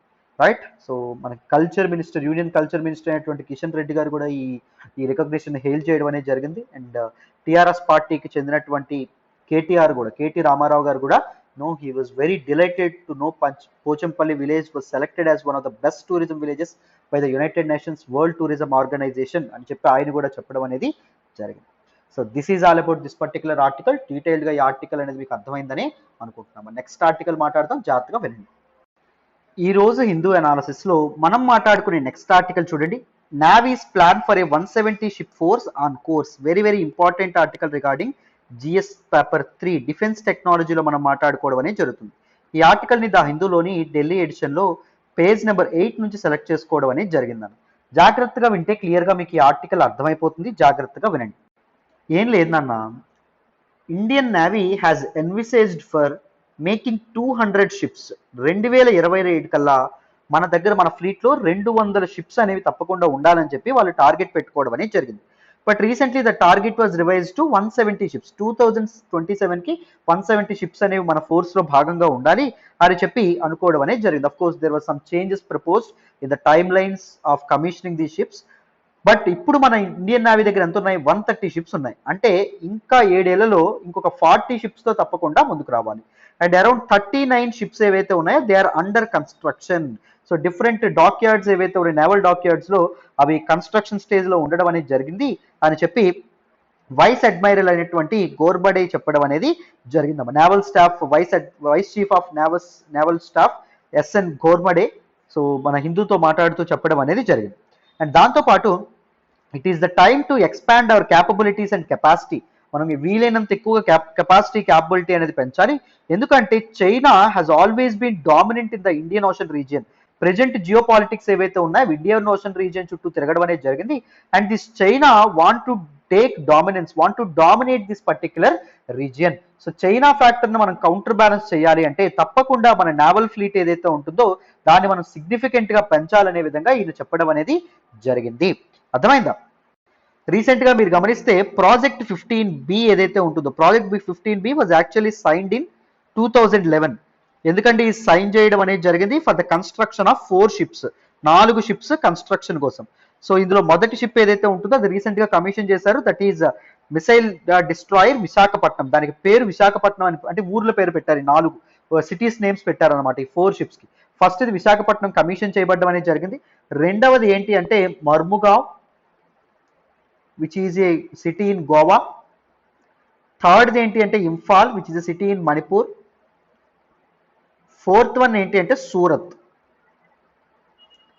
రైట్. సో ఇవన్నీ నెక్స్ట్ ఇయర్స్లో అంటే 2022, 23, 24లో ఇవి కన్స్ట్రక్షన్ కంప్లీట్ చేసుకొని కమిషన్ అవ్వచ్చు అనే విధంగా చెప్తున్నారు. మర్ముగావ్ 2022లో, ఇంఫాల్ 2023లో, సూరత్ 2024లో ఇవి కమిషన్ చేస్తారన్నట్టుగా చెప్పడం అనేది జరిగింది. అర్థమైందా? సో ఇది మనకి ఆర్టికల్లో చెప్పడం అనేది జరిగింది. సో మన డిఫెన్స్ క్యాపబిలిటీస్ అండ్ నేవల్ క్యాపబిలిటీస్ని ఇంప్రూవ్ చేసుకునేటటువంటి ప్రయత్నంలో ఇండియన్ నేవీ ఉందన్నమాట. సో డీటెయిల్డ్గా ఈ ఆర్టికల్ కూడా మీకు అర్థమైందనే అనుకుంటున్నాను. మరి నెక్స్ట్ ఆర్టికల్ మాట్లాడదాం, వినండి. ఈ రోజు హిందూ అనాలిసిస్లో మనం మాట్లాడుకునే నెక్స్ట్ ఆర్టికల్ వచ్చేసి Tamil Nadu appeals in supreme court to restore 1 year quota. Very very important article regarding GS paper 2 అండి. గవర్నెన్స్ రిలేటెడ్ ఆర్టికల్, చాలా ఇంపార్టెంట్ ఆర్టికల్. ఈ ఆర్టికల్ని నేను ద హిందూలోని ఢిల్లీ ఎడిషన్లో పేజ్ నెంబర్ 6 నుంచి సెలెక్ట్ చేసుకోవడం అనేది జరిగింది. జాగ్రత్తగా వింటే క్లియర్గా మీకు ఈ ఆర్టికల్ అర్థమైపోతుంది. జాగ్రత్తగా వినండి అమ్మ. ఈ ఆర్టికల్ మీకు అర్థం కావాలంటే మీకు కొంత బ్యాక్గ్రౌండ్ అనేది అర్థం కావాలి. మొదట 1 year కోటా అంటే ఏంటో అర్థం కావాలి. రీసెంట్గా తమిళనాడు గవర్నమెంట్, అంటే పాత గవర్నమెంట్ ఏఐడిఎంకే గవర్నమెంట్ ఏదైతే ఉంటుందో ఆ గవర్నమెంట్, ఇప్పుడు డిఎంకే గవర్నమెంట్ నడుస్తుంది కదా. సో గవర్నమెంట్ ఏం చేయడం అనేది జరిగింది, ఒక చట్టం అనేది తీసుకురావడం అనేది జరిగింది, ఒక లా అనేది పాస్ చేసింది. ఏంటా law? This law envisage, what is the aim of this law? Providing 10.5% internal reservation to Vanniyakula Kshatriya community. ఈ 1 years ఎవరైతే ఉన్నారో వాళ్ళకి ఇంటర్నల్ రిజర్వేషన్, మామూలుగా మోస్ట్ బ్యాక్వర్డ్ క్లాసెస్ ఏవైతే ఉన్నాయో మోస్ట్ బ్యాక్వర్డ్ క్లాసెస్కి జాబ్స్లోను అండ్ దాంతోపాటు ఎడ్యుకేషనల్ ఇన్స్టిట్యూషన్స్లోను, ఎడ్యుకేషన్లోను పబ్లిక్ ఎంప్లాయ్మెంట్లోను 20% రిజర్వేషన్ ఉంది. ఈ 20%లోను 10.5% రిజర్వేషన్ ఓన్లీ దీస్ 1 yearsకి ఇవ్వాలి, because these 1 years are most vulnerable అని చెప్పి ఒక చట్టం చేయడం అనేది జరిగింది. ఎవరు? తమిళనాడు గవర్నమెంట్ ఏదైతే ఉంటుందో అది చేయడం అనేది జరిగింది. సో ఈ రిజర్వేషన్ ఇవ్వడం కోసం దిస్ పర్టికులర్ యాక్ట్ చేసిందండి, most backward classes and denotified communities act 2021. దీన్ని తీసుకొచ్చింది. దీనిలో ప్రకారంగా Vanniyakula Kshatriya, that is Vanniyar, Vanniya Gounder and Gounder or Kandar and Padayachi, Palli and Agnikula Kshatriya communities ఎవరైతే ఉన్నారో వాళ్ళందరికీ 10.5% ఇంటర్నల్ రిజర్వేషన్ అనేది కల్పించాలని చెప్పి అనుకున్నారు. బట్ దిస్ పర్టికులర్ బిల్ ఏదైతే ఉంటుందో దీన్ని మద్రాస్ హైకోర్టులో ఛాలెంజ్ చేయడం అనేది జరిగింది. ఎందుకు అంటే గవర్నమెంట్ ఎలక్షన్స్ ముందున్నాయని చెప్పి హుటాహుటిన ఈ నిర్ణయం అనేది తీసుకుంది. ముఖ్యంగా ఎలక్షన్ కోడ్ ఏదైతే ఉంటుందో, ఎలక్షన్ కోడ్ ఉన్నటువంటి సమయంలో కొన్ని పనులు చేయకూడదు. విగ్రహాలకి దండలు వేయడం కానీ, లేకపోతే దీస్ క్యాంపెయిన్స్ ఏవైతే ఉన్నాయో చేయడం కానీ, ఇవన్నీ చేయకూడదు. ఎలక్షన్ కోడ్ ఉన్నటువంటి సమయంలో దిస్ లా ఏదైతే ఉంటుందో అది పాస్ చేయడం అనేది జరిగింది. అర్థమైందా? జస్ట్ కోడ్ ఆఫ్ కండక్ట్ ఏదైతే ఉంటుందో అది కొద్దిసేపట్లో మొదలవుతుంది అనే టైంలో దిస్ పర్టికులర్ చట్టం ఏదైతే ఉంటుందో అది చేశారు. So the enactment of this particular act was politically motivated అని చెప్పారండి. సో ఎలక్షన్స్ కోసం, ఎలక్షన్స్ లో విన్ అవ్వడం కోసం ఈ చట్టం అనేది చేయడం అనేది జరిగింది. And this law was passed hastily, very badly. So ఇది కరెక్ట్ కాదు అని చెప్పి చెప్పడం అనేది జరిగింది. మరి తమిళనాడు గవర్నమెంట్ ఏమంటుంది? In democratic polity, in democratic system of governance, an elected government cannot be barred from exercise of its power to make a policy to legislate any law during its tenure or until the last minutes. So ప్రజాస్వామ్యబద్ధంగా ఏర్పాటైనటువంటి ప్రభుత్వంలో ఏ system కూడా అడ్డుకోకూడదు. దేన్ని అడ్డుకోకూడదు? వీళ్ళు చట్టం చేయడాన్ని అడ్డుకోకూడదు. Last minutes of their power వరకు వీళ్ళకి చట్టం చేసేటటువంటి అభిప్రాయం, అవకాశం అనేది ఉంటుంది అని చెప్పి చెప్పడం అనేది జరిగింది, వాదించడం అనేది జరిగింది తమిళనాడు గవర్నమెంట్. ఈవెన్ ఇప్పుడు డిఎంకే గవర్నమెంట్ ఏదైతే వచ్చిందో even it started implementing this particular act అండి, దిస్ పర్టికులర్ లాని ఇంప్లిమెంట్ చేసింది. ఎందుకు? డిఎంకే గవర్నమెంట్ కూడా ఎదురు చెప్పలా. ఎందుకు? ఇది ఇప్పుడు పొలిటికల్ సూసైడ్ అవుతుంది. This particular section of people ఎవరైతే ఉంటారో the account for this 1 years account for almost 13% of Tamil Nadu population. ఈ 13% పీపుల్ డిఎంకే గవర్నమెంట్ ఓటేస్తారా నెక్స్ట్ ఎలక్షన్స్ లో? ఓటేయడం అనేది జరుగుతుంది. ఇంకా లోకల్ గవర్నమెంట్ ఎలక్షన్స్ ఏవైతే ఉన్నాయో అవి జరుగుతున్నాయి, మున్సిపల్ పోల్స్ అండ్ దాంతోపాటు పంచాయతీరాజ్ ఎలక్షన్స్ కూడా జరుగుతున్నాయి. సో అప్పుడే మరి డిఎంకేకి అప్పుడు ఓటేస్తారు, ఈ వెనకలాగా తీసేసుకుంటే వెనక్కి ఓటేయడం అని, వెనక్కి తీసుకోవడం అనేది జరుగుతుంది. సో బోత్ పాత గవర్నమెంట్ అయినటువంటి ఏడిఎంకే అండ్ డిఎంకే పార్టీస్ ఏవైతే ఉన్నాయో ఈ రెండు ఈ రిజర్వేషన్ ఓకే చెప్పడం అనేది జరిగింది in there political move. So మొత్తానికి మన హైకోర్టు, మద్రాస్ హైకోర్టు ఏదైతే ఉంటుంది పిటిషన్ స్వీకరిస్తూ ఈ లా ఏదైతే ఉంటుందో ఇది ultra wires, it is unconstitutional, ఇది చట్టబద్ధమైనది కాదు అని చెప్పి ప్రకటించి దీన్ని కొట్టివేయడం అనేది జరిగింది. ఈ చట్టం ఏదైతే ఉంటుందో దీన్ని కొట్టివేయడం అనేది జరిగింది. ఎందుకు అంటే ఒక ఇది చేశారు అంటే ఒక పర్ఫెక్ట్ సిస్టమ్ అనేది ఉండాలి. హుటాహుటిని ఎందుకు చేసేస్తారు? అట్లీస్ట్ మీరు ఒక క్యాస్ట్ సెన్సస్ ఏదైతే ఉంటుందో, క్యాస్ట్ సెన్సస్ అయినా మీరు కులాల గణన ఏదైతే ఉంటుందో జనాభాని ఏమైనా లెక్కించారా అండ్ దాంతోపాటు ఏమైనా గ్రౌండ్ వర్క్ అనేది చేశారా అని చెప్పి చెప్పడం అనేది, అడగడం అనేది జరిగింది. బట్ హుటాహుటిన ఒక్కసారిగా ఈ చట్టం తీసుకురావడం వెనక పొలిటికల్ మోటివేషన్ ఉండడం అనేది జరిగింది అని చెప్పి మనకి తమిళనాడు హైకోర్టు, మద్రాస్ హైకోర్టు ఏదైతే ఉందో అది చెప్పడం చేత ఇప్పుడు గవర్నమెంట్ ఏమంటుందంటే we will go to Supreme Court, మేము సుప్రీంకోర్టుకి వెళ్తాము అని చెప్పి చెప్పడం అనేది జరిగింది. So this is all about this particular article. So అదే మనకి న్యూస్లోకి రావడం అనేది జరిగింది. సో డీటెయిల్డ్గా ఈ ఆర్టికల్ కూడా 1 year కోటా గురించి కూడా మీకు అర్థమైందనే అనుకుంటున్నాను. నెక్స్ట్ ఆర్టికల్ మాట్లాడదాం, వినండి. ఈ రోజు హిందూ అనాలిసిస్ లో మనం మాట్లాడుకునే నెక్స్ట్ ఆర్టికల్ చూడండి. Polish forces use water cannons on migrants. Very very very important article regarding GS paper 2 అండి. ఇంటర్నేషనల్ రిలేషన్స్ లో మనం మాట్లాడుకోవడం అనేది జరుగుతుంది. పోలాండ్ ఫోర్సెస్ ఎవరైతే ఉన్నారో వాళ్ళు మైగ్రెంట్స్ మీద వాటర్ కెనాన్స్ ఏవైతే ఉన్నాయో ప్రయోగించడం అనేది జరిగిందంట. పాప దిక్కుచోచని పరిస్థితుల్లో బెలారస్ పోలాండ్ సరిహద్దుల్లో దీస్ మైగ్రెంట్స్ ఎవరైతే ఉన్నారో వాళ్ళు చిక్కుకోవడం అనేది జరిగింది. నేను దీని మీద ఒక సెపరేట్ వీడియో కూడా చేయడం అనేది జరిగింది. మరొక్కసారి ఆ కంటెంట్ ఏదైతే ఉంటుందో దాన్ని డీటెయిల్గా మాట్లాడదాం. బెలారస్ అండ్ దాంతోపాటు పోలాండ్ ఏదైతే ఉంటుందో వాటి మధ్య ఇష్యూ గురించి జాగ్రత్తగా వినండి. దీని బ్యాక్గ్రౌండ్ అర్థమైతే మీకు ఈ ఆర్టికల్ డీటెయిల్గా అర్థమైపోతుంది, ఈజీ. ఓకేనా? బ్యాక్గ్రౌండ్ తెలుసుకుందాం, వినండి. చూడండి అన్న, what exactly is in news రీసెంట్గా న్యూస్లోకి వచ్చింది ఏంటి, ఫస్ట్ మనం అది అర్థం చేసుకోవాలి, తర్వాత మనకి ఆర్టికల్ ఈజీగా అర్థమైపోతుంది. వినండి. బెలారస్ అండ్ పోలాండ్ ఏవైతే ఉన్నాయో ఈ రెండు బార్డర్ షేర్ చేసుకుంటాయి. ఈ రెండు నైబరింగ్ కంట్రీస్. ఈ రెండు కంట్రీస్ యొక్క బార్డర్ దగ్గర థౌజండ్స్ ఆఫ్ మైగ్రెంట్స్, వేల సంఖ్యలో వలసదారులు ఎవరైతే ఉన్నారో వాళ్ళు ఇరుక్కుపోవడం అనేది జరిగింది. వాళ్ళు అక్కడ గుమిగూడుతూ ఉండడం అనేది జరిగింది. ఎందుకు అక్కడ గుమిగూడు ఉన్నారు? They are hoping to get into western Europe అండి. Belarus is actually and eastern European country and Poland is actually western European country. So Poland మీదుగా వెస్టర్న్ యూరప్ కి వెళ్ళిపోదాము అని చెప్పి వీళ్ళు అనుకోవడం అనేది జరిగింది. వెస్టర్న్ యూరప్ వెళ్ళి అక్కడ సెటిల్ అవుదామని చెప్పి అనుకుంటున్నారు. ఈ అనుకున్నటువంటి వాళ్ళందరూ దేవర్ స్ట్రాండెడ్, అంటే ఇరుక్కుపోవడం అనేది జరిగింది బార్డర్ దగ్గర. అక్కడ చిన్న చిన్న క్యాంప్స్ ఏవైతే ఉన్నాయో క్యాంప్స్ అనేవి వేసుకోవడం అనేది జరిగింది. అండ్ పాలిష్ సెక్యూరిటీ ఫోర్సెస్, పోలాండ్కి సంబంధించినటువంటి భద్రతా దళాలు అండ్ భద్రతా బలగాల వాళ్ళు ఎవరైతే ఉన్నారో వాళ్ళని అడ్డుకుంటున్నారు. వాళ్ళ కంట్రీలోకి, పోలాండ్లోకి రాకుండా వాళ్ళని అడ్డుకోవడం అనేది జరుగుతుంది. సార్ మరి పోలాండ్ వాళ్ళు ఎందుకు అడ్డుకుంటున్నారు? మనుషులు వస్తే ప్రాబ్లం ఏంటి? What is the main reason these people are preventing them to enter to their country? So ఈ డీటెయిల్స్ అనేవి మనం తెలుసుకోవాలి. తెలుసుకునే ముందు మనం అసలు బెలారస్ ఎక్కడుందండి, ఇంతకీ పోలాండ్ ఎక్కడుందండి, ఈ టాపిక్స్ ఏవైతే ఉన్నాయో వాటిని డిస్కస్ చేయాలి. ఒకసారి వినాలి నాన్న. చూడండి అన్న, మొదట బెలారస్. బెలారస్ ఇదిగోండి ఈ కంట్రీ. బెలారస్ యొక్క బౌండరీస్ చూద్దాం. చూడండి, బెలారస్ షేర్స్ బార్డర్ విత్ రష్యాతో బార్డర్ షేర్ చేసుకుంటుంది in the eastern side. And western side Poland and దాంతో పాటు లిథియేనియాతో బార్డర్ షేర్ చేసుకోవడం అనేది జరుగుతుంది. నార్త్ వెస్టర్న్ సైడ్ లాత్వియాతో బార్డర్ షేర్ చేసుకోవడం అనేది జరుగుతుంది. డౌన్ సౌత్ ఉక్రెయిన్ తో బార్డర్ షేర్ చేసుకోవడం అనేది జరుగుతుంది. Very very important, right. Belarus once a part of USSR. So USSR గురించి మీకు తెలుసనే అనుకుంటున్నాను. నేను దీని మీద ఒక సెపరేట్ వీడియో కూడా చేస్తానులేండి వరల్డ్ హిస్టరీ సిరీస్ లో భాగంగా. 1945లో వరల్డ్ వార్ 2 ఏదైతే ఉంటుందో అది ఎండ్ అయిన తర్వాత ప్రపంచం బైపోలార్ అవ్వడం అనేది జరుగుతుంది. అంటే some countries United States of అమెరికాని బ్యాక్ చేస్తే కొన్ని కంట్రీస్ యుఎస్ఎస్ఆర్ ని బ్యాక్ చేయడం అనేది జరుగుతుంది. యుఎస్ఎస్ఆర్ కంప్రైజెస్ ఆఫ్ 15 నేషన్స్ అండి. 15 నేషన్స్ కలిపి యుఎస్ఎస్ఆర్ అనేటటువంటి ఒక పొలిటికల్ అండ్ దాంతో పాటు డిఫెన్స్ బ్లాక్ ఏదైతే ఉంటుందో అది ఏర్పాటు అవ్వడం అనేది జరిగింది. ఈ 15 నేషన్స్ మీ అందరికి చాలా మందికి తెలియకపోవచ్చు. Ukraine is once a part of USSR and Moldova is once a part of USSR. Belarus is once a part of USSR. Russia is once a part of USSR. Lithuania, Latvia, Estonia are once a part of USSR. Georgia is once a part of USSR. Armenia, Azerbaijan are once a part of USSR. And దాంతో పాటు Uzbekistan, Kyrgyzstan, Kazakhstan, Turkmenistan, Tajikistan, they are also once a part of USSR. But USSR collapse 1991 తర్వాత USSR collapse ఎప్పుడైతే అయిందో ఈ 15 nations అనేవి sovereign independent republics గా మారడం అనేది జరిగింది. ఇండిపెండెంట్ కంట్రీస్ గా అవతరించడం అనేది జరిగింది. They are no more a part of USSR now. They will be governed on their own.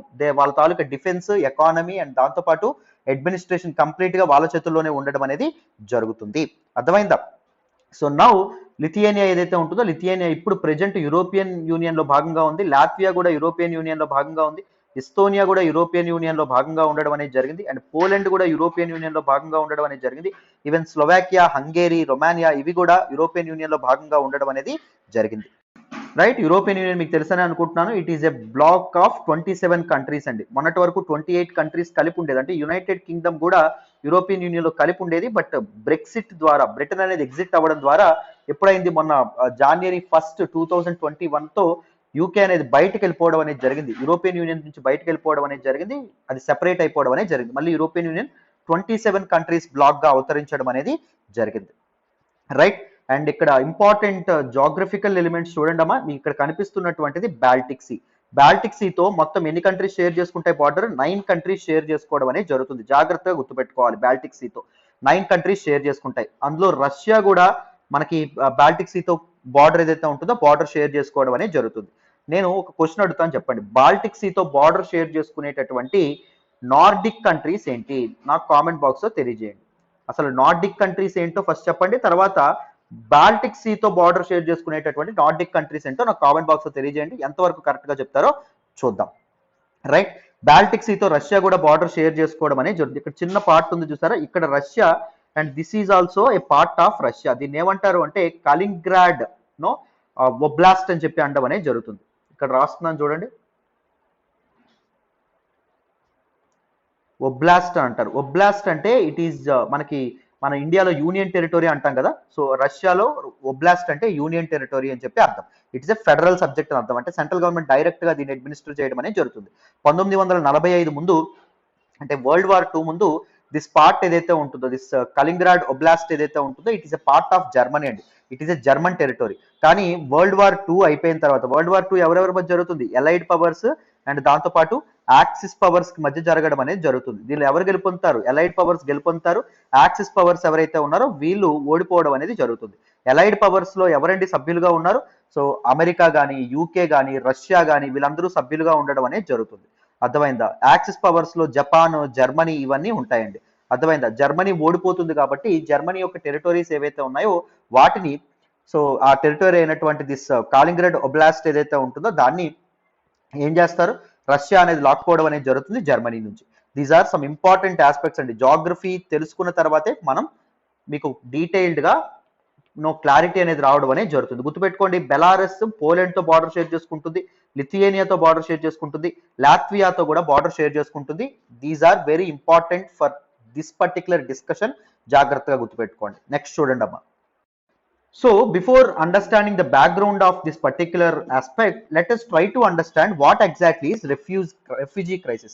Refugee అంటే శరణార్థులు అని చెప్పి అనడం అనేది జరుగుతుంది తెలుగులో. అసలు రెఫ్యూజీస్ అంటే ఎవరు? They are the people who have been forcibly displaced from their home country. వాళ్ళ తాలూకా స్వదేశం ఏదైతే ఉంటుందో, స్వదేశం నుంచి బయటకు గెంటి వేయబడినటువంటి ప్రజలు ఎవరైతే ఉంటారో వాళ్ళని శరణార్థులు అంటాం. Those people were forcibly displace from their home country. వాళ్ళ స్వదేశం నుంచి బయటకు పంపేయబడతారు and they are seeking a better life elsewhere. వేరే దేశంలో కానీ, వేరే ప్రాంతంలో కానీ తమది కానటువంటి, తమకు చెందనటువంటి, తమకు సంబంధం లేనటువంటి ప్రాంతంలో దీస్ బెటర్ లైఫ్, మంచి జీవితం గడపాలని చెప్పి వీళ్ళు అనుకుని వేరే ప్రాంతానికి తరలి వెళ్ళిపోతారండి. వాళ్ళనే మనం శరణార్థులు అని చెప్పి అంటామండి. అర్థమైందా? సో చాలా ఘోరాతి ఘోరంగా ఉంటుంది వీళ్ళ తాలూకా లైఫ్ స్టైల్.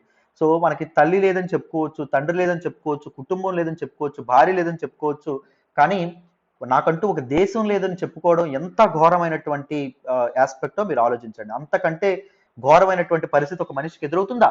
ఎంత కష్టమైనటువంటి బతుకులు బతుకుతారో చూడండి నాన్న. అర్థమైందా? So what are different causes for refugee crisis? Refugee crisis కి రీజన్స్ ఏంటి తెలుసుకోవాలి. The first reason for refugee crisis is persecution అండి. పెర్సిక్యూషన్ అంటే హెరాస్మెంట్. పెర్సిక్యూషన్ అంటే హెరాస్మెంట్ లేదా విక్టిమైజేషన్ అని కూడా అనడం అనేది జరుగుతుంది. పీడింపబడ్డము అని తెలుగులో అంటామండి. బీయింగ్ అబ్యూజ్డ్ అని చెప్పి అర్థం, బీయింగ్ అప్రెస్డ్, బీయింగ్ హెరాస్డ్ అని చెప్పి అర్థం.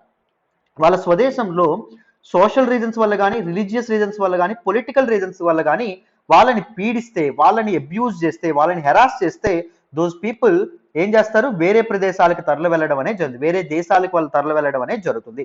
వాళ్ళు ఉన్నటువంటి సోషల్ కండిషన్స్ వల్ల. Suppose caste system is a very important social institution in India. ఇండియాలో క్యాస్ట్ సిస్టమ్ అనేది వేలలోకి పాతుకుపోయి ఉంటుంది. సో దళితులు కానీ, హరిజనులు, బహుజనులు ఎవరైతే ఉన్నారో వాళ్ళని చాలా తక్కువగా చూడడం అనేది జరుగుతుంది. సో వాళ్ళు ఇక్కడ బెటర్ లైఫ్ అనేది బతకలేనప్పుడు వాళ్ళు వేరే ప్రాంతాలకు తరలి వెళ్ళడం అనేది జరుగుతుంది. దట్ ఈస్ సోషల్ పర్సిక్యూషన్ అని చెప్పి అంటాం. Religious persecution, so majority religion ఏదైతే ఉంటుందో వాళ్ళు మైనారిటీస్ మీద దాడి చేస్తే, సపోజ్ మన ఇండియాలో మెజారిటీ రిలీజియన్ హిందువులు ఉన్నారు, సపోజ్ ఇస్లాం అనేటటువంటిది మైనారిటీ, లేకపోతే క్రిస్టియన్స్ మైనారిటీ, లేకపోతే సిక్కులు, బుద్ధులు మైనారిటీ, వాళ్ళ మీద ఏమైనా పెర్సిక్యూషన్ కి పాల్పడ్డాం అనుకోండి, వాళ్ళు ఇక్కడ సరైనటువంటి బతుకు బతకలేనప్పుడు when there was a question for their survival, వాళ్ళ తాలూకా ఎగ్జిస్టెన్స్ కి, వాళ్ళ తాలూకా అస్తిత్వానికి ప్రశ్న అనేది ఏర్పడినప్పుడు వాళ్ళు వేరే ప్రదేశాలకి తరలి వెళ్ళడం అనేది జరుగుతుంది.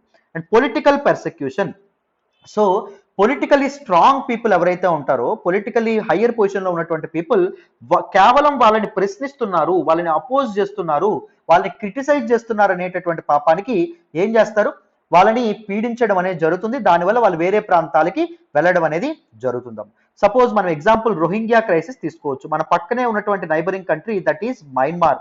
మయన్మార్ ఏదైతే ఉంటుందో, మయన్మార్ లో ఈ రోహింగ్యాస్ అనేటటువంటి ముస్లిమ్స్ ని these Myanmar forces, arm forces ఏవైతే ఉన్నాయో అవి చాలా చాలా క్రాక్ డౌన్, ఊచకోతకు గురి చేయడం అనేది జరిగింది. చాలా మందికి మాస్ కిల్లింగ్ కి, ఎథ్నిక్ క్లిన్సింగ్ కి, జెనసైడ్ కి పాల్పడడం అనేది జరిగింది. ఎథ్నిక్ క్లిన్సింగ్ అన్నా జెనసైడ్ అన్నా ఒకటేనండి. దాని అర్థం ఏంటి? If you belong to A particular community you will be killed. If you belong to Rohingya you will be killed for sure. నువ్వు ఎలాంటి వాడిని అవసరం లేదు, నువ్వు రోహింగ్యా అయితే నేను చంపేస్తాం అన్నట్టు. అర్థమైందా? దానికి చాలా మంది పాల్పడడం అనేది జరిగిందమ్మా. రోహింగ్యాని చాలా మంది చంపేశారు. సో చాలా మంది రోహింగ్యాస్ బంగ్లాదేశ్ కి అండ్ దాంతోపాటు ఇండియాకి వాళ్ళు రెఫ్యూజీస్ గా రావడం అనేది జరిగింది. దలైలామా, మనం దలైలామా కూడా he seeking asylum in India. So he's from Tibet actually, మీ అందరికీ తెలుసనే అనుకుంటున్నాను. ఎప్పుడైతే చైనా యొక్క peoples liberation army 1949 1950s around ఎప్పుడైతే దాడి చేయడం అనేది జరుగుతుందో, టిబెట్ ని ఇన్వేడ్ చేయడం అనేది జరుగుతుందో, దలైలామా ఏమొస్తాడు, దలైలామా ఏం చేస్తారు, ఆయన రెఫ్యూజీ అసైలం కోసం, సో మన ఇండియాలో శరణార్థుడుగా ఆయన ఇక్కడికి ఇండియాకి వచ్చేయడం అనేది జరుగుతుంది, భారతదేశానికి రావడం అనేది జరుగుతుంది. This is an example for persecution, religious and political persecution. War, యుద్ధం వల్ల కూడా చాలా మంది వేరే ప్రాంతాలకు వెళ్ళిపోతారండి. సుమారు World War II టైంలో 50 మిలియన్ రెఫ్యూజీస్, అంటే 5 కోట్ల మంది శరణార్థులు తమ స్వదేశాలను దాటి వేరే దేశాలకు తరలి వెళ్ళడం అనేది జరిగింది. ఇంకా సిరియన్ సివిల్ వార్ అనేది జరుగుతున్నప్పుడు, సిరియన్ రెఫ్యూజీ క్రైసిస్ మనకి 1214 నుంచి సిరియన్ వార్ అనేది జరగడం అనేది జరుగుతుంది. అప్పటి నుంచి ఏం జరుగుతుంది, ఈ సిరియా నుంచి చాలా మంది శరణార్థులు వేరు వేరు ప్రదేశాలకు ఏవైతే ఉన్నాయో అక్కడ తరలి వెళ్ళడం అనేది జరుగుతుంది. క్లైమేట్ చేంజ్, వాతావరణంలో వస్తున్నటువంటి సమూలమైనటువంటి మార్పులు సివియర్ ఫెమైన్స్, కరువు కాటకాలకు కారణం అవడం అనేది జరుగుతుంది. డ్రాట్స్, కరువు, అండ్ దాంతోపాటు సివియర్ ఫ్లడ్స్ కి కారణం అవుతుంది. అండ్ స్మాల్ ఐలాండ్ నేషన్స్ ఏవైతే ఉన్నాయో మునిగిపోవడం అనేది జరుగుతుంది. దానివల్ల దీస్ పీపుల్ ఎవరైతే ఉన్నారో వాళ్ళ ఎగ్జిస్టెన్స్ కి క్వశ్చన్ మార్క్ ఏర్పడి for better life, for their survival వాళ్ళు ఏం చేస్తున్నారు, వాళ్ళు వేరే దేశాలకు తరలి వెళ్ళడం అనేది జరుగుతుంది. వైలేషన్ ఆఫ్ హ్యూమన్ రైట్స్, చాలా చాలా ప్రాంతాల్లో మానవ హక్కులకి భంగం కలుగుతుంది. హ్యూమన్ రైట్స్ అంటే ఏంటండి, కేవలం మనిషి అయినందుకు నీకు సంక్రమించేటటువంటి హక్కులు, irrespective of your nationality, irrespective of your race, irrespective of your caste, irrespective of class, irrespective of your religion, irrespective of your ethnic group, కేవలం నువ్వు మనిషిగా పుట్టినందుకు నీకు సంక్రమించేటటువంటి కొన్ని హక్కులు, వాటిని కూడా వాళ్ళు వైలేట్ చేయడం అనేది జరుగుతుంది. సపోజ్ ఎరిత్రియా లాంటి కంట్రీస్ లో no military forces, arm forces and దాంతోపాటు రెబల్స్ ఏం చేస్తున్నారు, దీస్ లేడీస్ ని కానీ, ఉమెన్ ని కానీ, లేకపోతే చిన్నపిల్లల్ని కానీ వాళ్ళు అటాక్ చేయడం అనేది జరుగుతుంది. అండ్ ఇరాక్ లో కూడా మనం చూసాం, ఇరాన్ ఇరాక్ వార్ టైంలో కుర్ద్స్ ఎవరైతే ఉన్నారో వాళ్ళ మీద మనకి సద్దాం హుస్సేన్ ఎవరైతే ఉన్నారో ఆయన అటాక్ చేయడం అనేది జరుగుతుంది. ఇరాన్ ఇరాక్ వార్ మీద ఒక సెపరేట్ వీడియో అనేది చేశాను, Iran Iraq war LTX crosses అని చెప్పి కొట్టండి, మీకు డీటెయిల్డ్ గా అర్థమవుతుంది. ఓకేనా, రైట్. సో ఇరాక్ లో కానీ, లేకపోతే మనకి నైజీరియా ఏదైతే ఉంటుందో, నైజీరియాలో కూడా చాలా అమ్మాయిల్ని అబ్డక్ట్ చేయడం, అంటే అమ్మాయిల్ని కిడ్నాప్ చేయడం, ఒక 5-6 సంవత్సరాల తర్వాత అమ్మాయిల్ని వదిలినటువంటి సందర్భాలు ఉన్నాయి, ఒకసారి కిడ్నాప్ చేసి. సో అంత ఘోరమైనటువంటి పరిస్థితులు ఉన్నాయి కదా, సో అక్కడ నుంచి పీపుల్ అందుకే పారిపోవాలని చెప్పి అనుకుంటారు, వేరే దేశాలకి తరలి వెళ్ళాలని చెప్పి అనుకుంటారు. ఫినాన్షియల్ హార్డ్షిప్స్, సో విపరీతమైనటువంటి పావర్టీ, పేదరికం ఏదైతే ఉంటుందో పేదరికం, అండ్ దాంతోపాటు ఇన్ఫ్లేషన్ అంటే ద్రవ్యోల్బణం అంటాం, వస్తువుల తాలూకు ధరలు విపరీతంగా పెరిగిపోతున్నాయి అనుకోండి, సామాన్యుడు కొనలేనటువంటి స్టేజ్కి వస్తువుల తాలూకు ధరలు పెరిగిపోతున్నాయి అనుకోండి, సామాన్యుడు బతకలేనటువంటి పరిస్థితి, తన పెళ్ళాం బిడ్డల్ని పోషించుకోలేనటువంటి పరిస్థితి ఏర్పడింది అనుకోండి, అప్పుడు ఏం చేస్తారు, దీస్ రెఫ్యూజీస్, శరణార్థులు వేరే ప్రాంతాలకు వెళ్ళడం అనేది జరుగుతుంది. Suppose example Venezuelan refugee crisis 2014లో ఆయిల్ ధరలు ఏవైతే ఉన్నాయి, ప్రపంచ మార్కెట్లో, వరల్డ్ మార్కెట్లో ఆయిల్ రిజర్వ్స్ యొక్క కాస్ట్, చమురు నిల్వలు ఎప్పుడైతే పడిపోయినాయో, మన the highest producing oil producing nation Venezuela ఒక క్రైసిస్ లోకి వెళ్ళిపోవడం అనేది జరిగింది. ఎకనామికల్ ఇన్స్టెబిలిటీ వెనిజులాను ఆవరించడం అనేది జరిగింది. అండ్ దాంతోపాటు ఇన్ఫ్లేషన్ అనేది విపరీతంగా, అన్కంట్రోలబుల్ ఇన్ఫ్లేషన్ అనేది పెరగడం అనేది జరిగింది. ద్రవ్యోల్బణం అంటే వస్తువుల తాలూకు ధరలు విపరీతంగా పెరగడం అనేది జరిగింది. సో అప్పుడు దాన్ని తప్పించుకోవడానికి చాలా మంది, సుమారు 4 మిలియన్ పీపుల్, అంటే 40 లక్షల మంది వెనిజులా గడ్డని వదిలి, వాళ్ళ స్వదేశాన్ని వదిలి వేరే ప్రాంతాలకి తరలి వెళ్తున్నారు. హంగర్, ఆకలండి, ఫుడ్ ఇన్సెక్యూరిటీ అనేటటువంటిది చాలా important issue. So World Health Organisation కూడా చాలా సార్లు దీన్ని రేజ్ చేయడం అనేది జరిగింది. సపోజ్ మనం ఇథియోపియా చూడండి, Ethiopia and Eritrea, they are bordering nations అండి. ఇథియోపియా ఏదైతే ఉంటుందో it is a eastern African nation. So Horn of Africa ఏదైతే ఉంటుందో, Horn of Africa comprises of 4 nations అండి. ఆ 4 నేషన్స్ ని ఎలా గుర్తుపెట్టుకోవచ్చు, సీడ్ గా గుర్తుపెట్టుకోవచ్చు.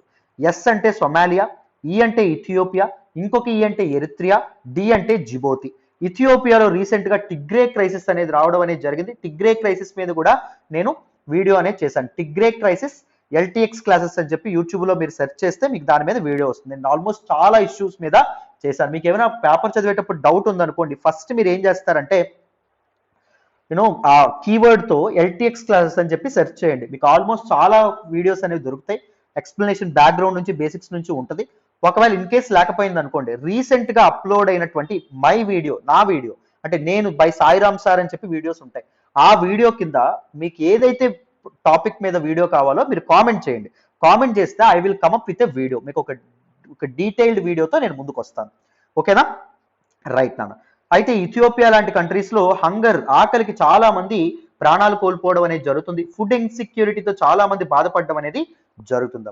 అర్థమైంది. ఆహార భద్రత అనేది లేకపోవడం, అంటే తినడానికి సరైనటువంటి తిండి గింజలు కూడా లేనటువంటి పరిస్థితిలో వాళ్ళు ఫుడ్ కోసం కావాల్సినటువంటి ఎసెన్షియల్ కమోడిటీస్ కోసం వేరే దేశాలకు వెళ్తున్నారు. జెండర్ అండ్ సెక్షువల్ ఓరియంటేషన్ అమ్మ. సో సెక్షువల్ ఓరియంటేషన్ ని చాలా మంది డిస్టింక్టివ్ సెక్షువల్ ఓరియంటేషన్ అంటే అన్యాచురల్ సెక్షువల్ ఓరియంటేషన్. మామూలుగా చాలా కంట్రీస్ నేచురల్ సెక్షువల్ ఓరియంటేషన్ ఎలా ఇది చేస్తారంటే peno vaginal in nature. If the intercourse is in peno vaginal in nature, then it is natural.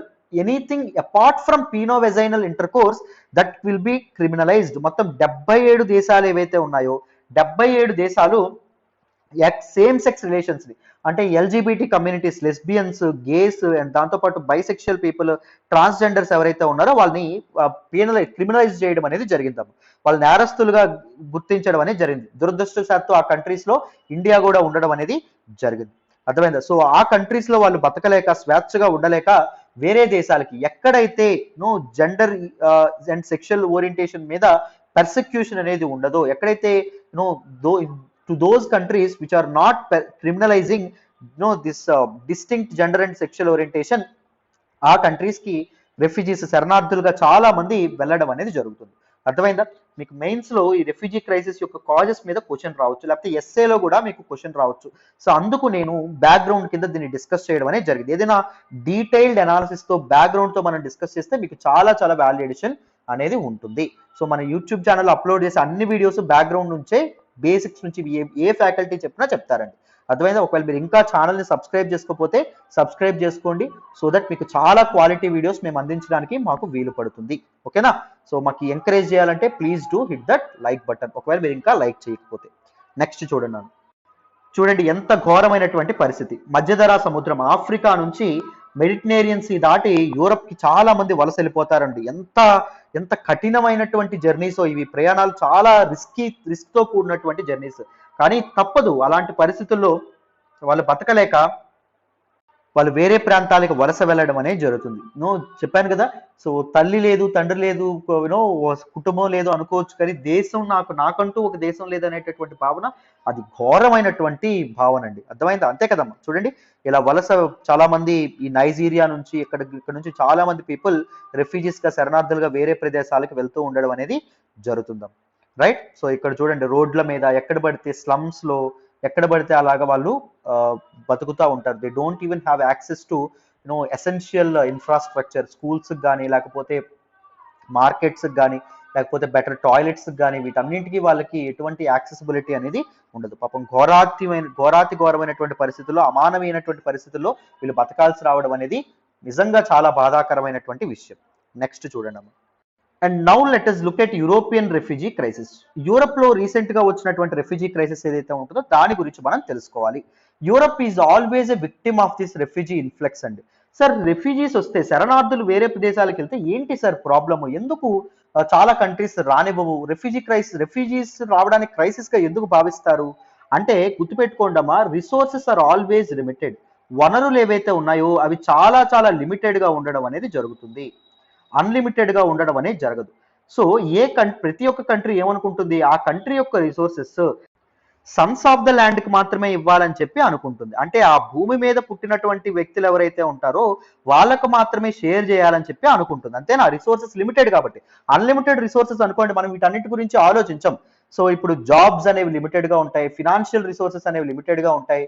So వీటన్నిటిని దృష్టిలో పెట్టుకొని రెఫ్యూజీస్ ఒకవేళ వస్తే ఆ లోకల్లో ఉండేటటువంటి పీపుల్కి ఇబ్బంది పడతారు కాబట్టి చాలా మంది కంట్రీస్ రెఫ్యూజీ ఇన్ఫ్లెక్స్ ని ఒక క్రైసిస్ గా భావించడం అనేది జరుగుతుంది.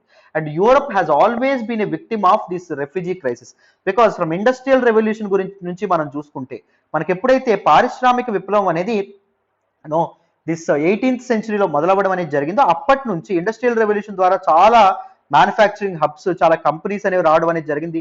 సో మనకి యూరప్ లో ఉండేటటువంటి లోకల్ ఏరియాస్ నుంచి చాలా మంది సిటీస్ కి మైగ్రేట్ అవ్వడమే కాకుండా అదర్ ఇంపార్టెంట్ ఏరియాస్ ఏవైతే ఉంటాయో, అదర్ కంట్రీస్ ఏవైతే ఉన్నాయో అక్కడ నుంచి కూడా యూరప్ కి చాలా మంది బెటర్ లైఫ్ కోసం మైగ్రేట్ అవ్వడం అనేది జరిగింది. తర్వాత World War II, రెండవ ప్రపంచ యుద్ధం టైంలో కూడా చాలా మంది యూరప్ కి మైగ్రేట్ అవ్వడం అనేది జరిగింది. After the death of Hitler చనిపోయిన తర్వాత there are no more any prosecutors for other people.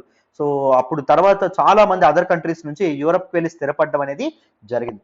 So ఎందుకంటే యూరప్ బెటర్ లైఫ్ స్టైల్ అనేది ఆఫర్ చేస్తుంది, బెటర్ క్లైమేట్ అనేది ఆఫర్ చేయడం అనేది జరుగుతుంది, బెటర్ రైట్స్ అనేవి ఇవ్వడం అనేది జరుగుతుంది. సో అందుకే మోస్ట్ చాలా మంది పీపుల్ కి the favourable destination is Europe అండి. అర్థమైందా? సో చూడండి, యూరోపియన్ రెఫ్యూజీ క్రైసిస్ అనేటటువంటి దాన్ని ఏమంటారంటే it is a period of significantly increased movement of refuses and migrants into Europe. Europe కి చాలా మంది 2010 సమయంలో 2010 సమయంలో చాలా మంది యూరప్ కి వెళ్ళడం అనేది జరిగింది, శరణార్థులుగా మైగ్రెంట్స్ గా వెళ్ళడం అనేది జరిగింది. ఇందులో మోస్ట్లీ చాలా వరకు సిరియా నుంచి, ఆఫ్ఘనిస్తాన్ నుంచి, నైజీరియా నుంచి, ఇరాక్ నుంచి, ఎరిత్రియా నుంచి వెళ్ళడం అనేది జరిగింది. ఎందుకో చెప్పుకున్నాం, సిరియన్ సివిల్ వార్ ఏదైతే ఉంటుందో దాని గురించి మాట్లాడుకున్నాం. ఆఫ్ఘాన్ లో యుఎస్ ఏదైతే ఉంటుందో యుఎస్ అండ్ తాలిబాన్ మధ్య ఇష్యూ ఏదైతే ఉంటుందో దాని గురించి, దాని వల్ల చాలా మంది ఆఫ్ఘనిస్తాన్ ప్రజలు యూరప్ కి వెళ్ళడం అనేది జరిగింది. సో ది తాలిబాన్ ఇష్యూ గురించి ఎవరికైనా తెలియకపోతే నేను డీటెయిల్డ్ గా ఇన్ డెప్త్ బ్యాక్గ్రౌండ్ తో సహా ఏన్షియంట్ హిస్టరీ ఆఫ్ ఆఫ్ఘనిస్తాన్ నుంచి డీటెయిల్డ్ గా చెప్పాను. వీలైతే ఆ వీడియో చూడండి, తాలిబాన్ ఇష్యూ ఎల్టీఎక్స్ క్లాసెస్ అని చెప్పి వీలైతే కొట్టండి. అండ్ నైజీరియా ఏదైతే ఉంటుందో నైజీరియాలో కూడా చాలా హ్యూమన్ రైట్స్ వైలేషన్స్ అనేవి జరుగుతున్నాయి.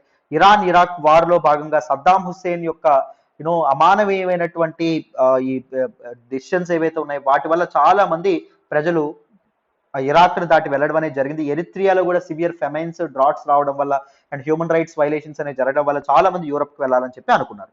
And different middle eastern conflicts, Israel Palestine conflicts కానీ, సో పాలస్తీనియన్ ప్రజల మీద ఇజ్రాయెల్ చేసినటువంటి దాడుల వల్ల పాలస్తీన్ ఏదైతే ఉంటుందో పాలస్తీన్ చెందినటువంటి ప్రజలు యూరప్ కి వెళ్ళడానికి చాలా మంది సిద్ధపడడం అనేది జరిగింది. ఇజ్రాయెల్ పాలస్తీన్ కాన్ఫ్లిక్ట్ గురించి తెలియకపోతే Israel Palestine conflict LTX class అని కొట్టండి, నేనే డీటెయిల్డ్ గా దాని గురించి చెప్పాను. సిరియన్ సివిల్ వార్ గురించి చాలా మంది వీడియో చేయమన్నారు, నేను చేస్తాను ఒక 1 week or so I will do a video, ఓకేనా? చూడండి, and west sponsored Arab spring అనేది 2011 లో మొదలవ్వడం అనేది జరిగింది. మొదట ఎక్కడ మొదలైంది అంటే నార్త్ ఆఫ్రికన్ కంట్రీ అయినటువంటి ట్యునీషియా ఏదైతే ఉంటుందో అక్కడ మొదలైంది. What is this Arab spring అండి అంటే, సో మామూలుగా మనకి ఏం జరిగింది అంటే ఈ అరబ్ కంట్రీస్, ఈ కంట్రీస్ ఏవైతే ఉన్నాయో నార్త్ ఆఫ్రికన్ అండ్ దాంతోపాటు మిడిల్ ఈస్టర్న్ కంట్రీస్ ఏవైతే ఉన్నాయో వాటికి స్వాతంత్రం వచ్చిన తర్వాత most of those countries were ruled by British వాళ్ళు పరిపాలించడం అనేది జరిగింది. అండ్ తర్వాత ఫ్రాన్స్ పరిపాలించడం అనేది జరిగింది. అండ్ కొన్ని నార్త్ ఆఫ్రికన్ కంట్రీస్ ఇటలీ ఏదైతే ఉంటుందో ఇటలీ కూడా పాలించడం అనేది జరిగింది. అండ్ కొన్ని కంట్రీస్ ఈవెన్ స్పెయిన్ కూడా పరిపాలించడం అనేది జరిగింది. వీళ్ళందరూ కొలినియల్ ఎరాల నుంచి స్వతంత్రం వచ్చిన తర్వాత రూలర్స్ ఎవరైతే ఉన్నారో వాళ్ళు ఆటోక్రాట్స్ గా ఉండడం అనేది జరిగింది, డెస్పాట్స్ గా ఉండడం అనేది జరిగింది. అంటే నియంతలు ఎవరైతే ఉన్నారో వాళ్ళు ఉన్నారు. అంటే there is no democratic system, they will rule forever, there will rule for perpetuity అన్నట్టు. సో 25 ఏళ్ళగా 30 ఏళ్ళగా 50 ఏళ్ళగా కొంతమంది రూలర్స్ ఎవరైతే ఉన్నారో వాళ్ళు ఇప్పుడు గద్దాఫీ లాంటి రూలర్స్ ఎవరైతే ఉన్నారో లిబియాని చాలా ఏళ్ళు వాళ్ళు పరిపాలించడం అనేది జరిగింది. సో వాళ్ళు నియంతృత్వం ఏదైతే ఉంటుందో, దిస్ డెస్పటిజం ఏదైతే ఉంటుందో దాని నుంచి ప్రజల తాలూకు హక్కుల్ని కాపాడడానికి ప్రజలందరూ ఏం చేశారు, వాళ్ళందరినీ పవర్ నుంచి దించడానికి అంటే పదుల సంఖ్యలో దశాబ్దాలుగా ఆ కంట్రీస్ ని వెళ్తున్నటువంటి వ్యక్తులు ఎవరైతే ఉన్నారో, నియంతలు ఎవరైతే ఉన్నారో వాళ్ళని కూలదోయడానికి ఈ అరబ్ స్ప్రింగ్, ఈ విప్లవం ఏదైతే ఉంటుందో అది కొన్ని కంట్రీస్ లో మొదలవడం అనేది జరిగింది. ఫస్ట్ నార్థన్ ఆఫ్రికన్ కంట్రీస్ లో మొదలైంది, తర్వాత అది మిడిల్ ఈస్ట్ కూడా వ్యాపించడం అనేది జరిగింది. దీనికి వెస్టర్న్ కంట్రీస్ ఏవైతే ఉన్నాయో those who emphasise, those who advocate democracy, ప్రజాస్వామ్యాన్ని అడ్వకేట్ చేసేటటువంటి కంట్రీస్ ఏవైతే ఉన్నాయో అంటే యుఎస్ కానీ, యూకే కానీ, ఫ్రాన్స్ కానీ ఇవన్నీ స్పాన్సర్ చేసేయండి. వాళ్ళ రూలర్స్ కి ఎగనెస్ట్ గా పోరాడడానికి ప్రజలకి వీళ్ళే చాలా ఆర్మ్స్ కానీ డబ్బులు కానీ ఇవన్నీ వాళ్ళు అందించడం అనేది జరిగింది. సో అరబ్ స్ప్రింగ్ సమయంలో కూడా ఎప్పుడైతే ఆ పొలిటికల్ వాలటాలిటీ అనేది ఉండడం అనేది జరిగిందో, కేయోస్ అనేది ఉండడం అనేది జరిగిందో ప్రజలందరూ ఏం చేశారు, యూరప్ కి వెళ్ళడం అనేది జరిగింది అరౌండ్ 2010s.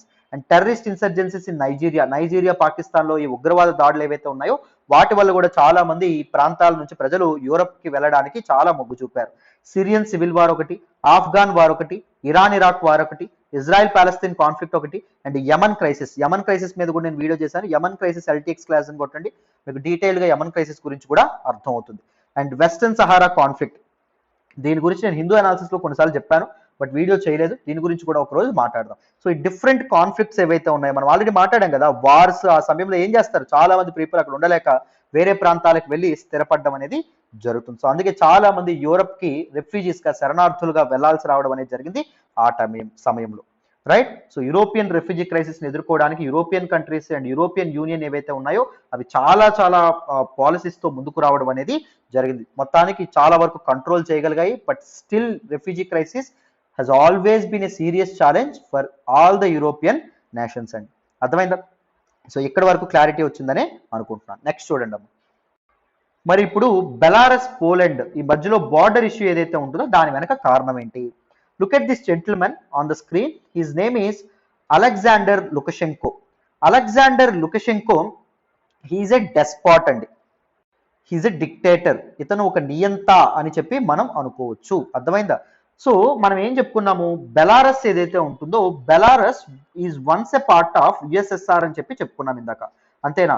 యుఎస్ఎస్ఆర్ కొలాప్స్ అయిపోయిన తర్వాత బెలారస్ అనేది ఒక ఇండిపెండెంట్ సావరెన్ రిపబ్లిక్ గా మారడం అనేది జరుగుతుంది. సో 1991లో యుఎస్ఎస్ఆర్ కొలాప్స్ అయిపోతే 1994 1994లో ఈయన అధికారంలోకి రావడం అనేది జరుగుతుందమ్మా. అర్థమైందా? He becomes the president of this Belarus. 1994 నుంచి ఈవెన్ ఇప్పటి వరకు ఈయనే అధికారంలో ఉండడం అనేది జరుగుతుంది. సో రీసెంట్ గా లాస్ట్ ఇయర్ 2020లో బెలారస్ లో ఎలక్షన్ అనేది జరగడం అనేది జరిగింది, ఆగస్ట్ ఎలక్షన్.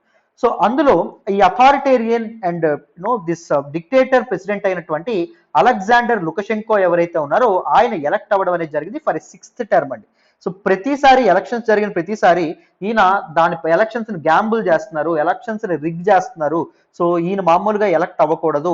సో ఆ పోలీసుల్ని, అధికారాలని, బ్యూరోక్రాట్స్ ని, సివిల్ సర్వెంట్స్ ని ఈయన చేతుల్లో ఉంచుకొని నడిపిస్తున్నారు.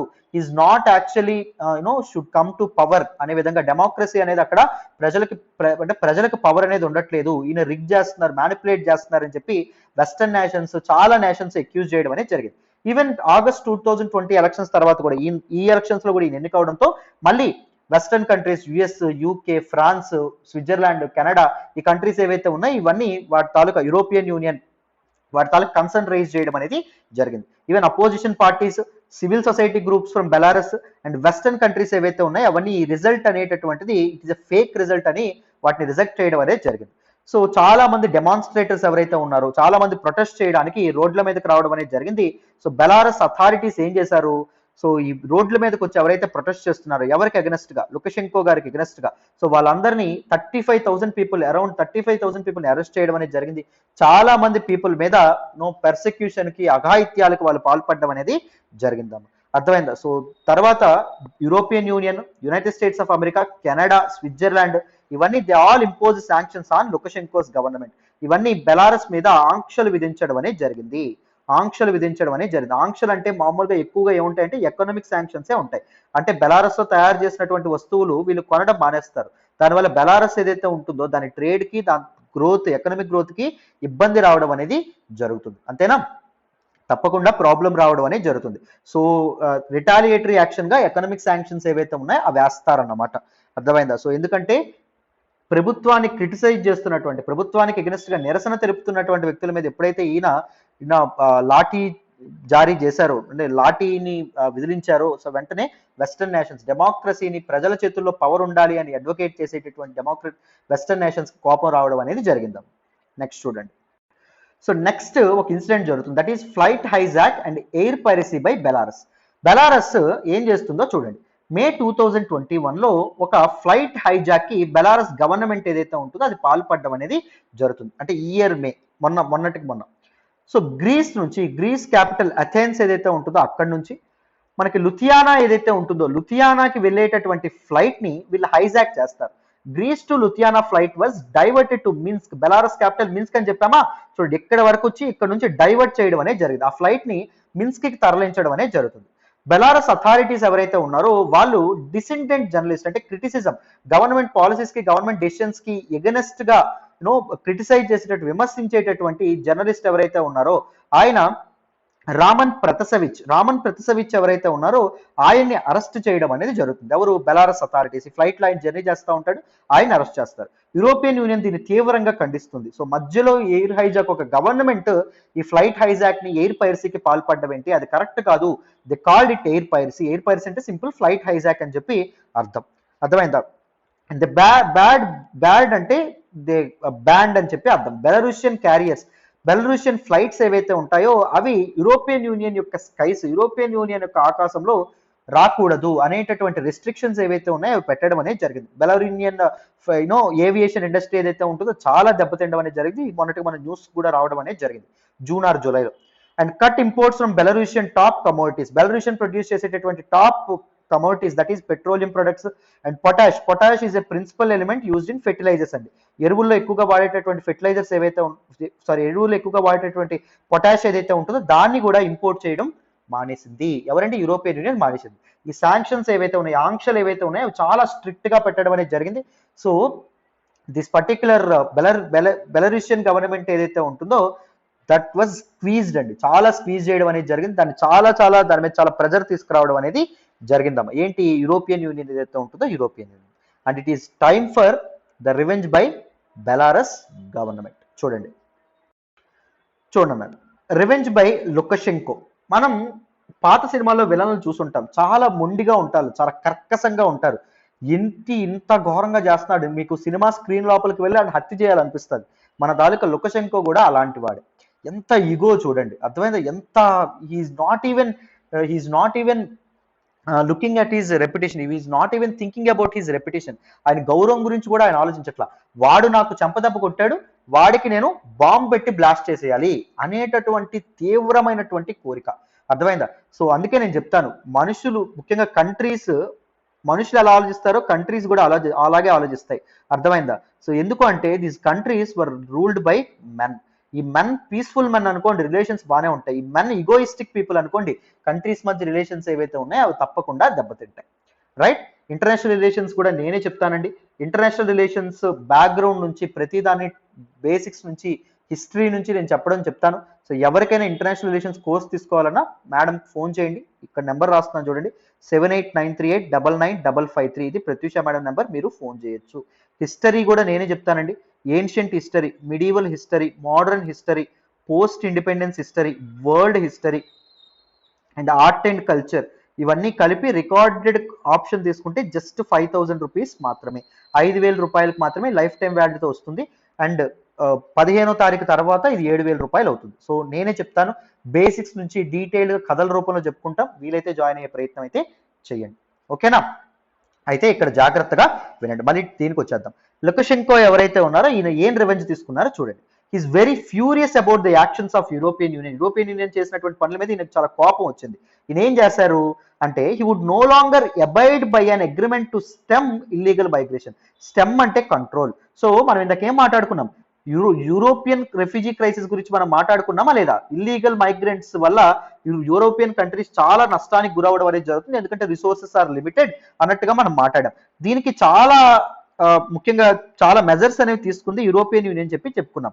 యూరోపియన్ యూనియన్ తీసుకున్నటువంటి మెజర్స్ లో బెలారస్ తో చేసినటువంటి ఒక అగ్రిమెంట్ ఒకటి, ట్రై టు మాకు ఇల్లీగల్ మైగ్రేషన్ కంట్రోల్ చేసేటటువంటి హెల్ప్ చేయండి అని చెప్పి యూరోపియన్ యూనియన్ మన తాలూకా బెలారస్ ఏదైతే ఉంటుందో దాంతో చాలా అగ్రిమెంట్స్ అనేవి చేసుకోవడం అనేది జరిగింది.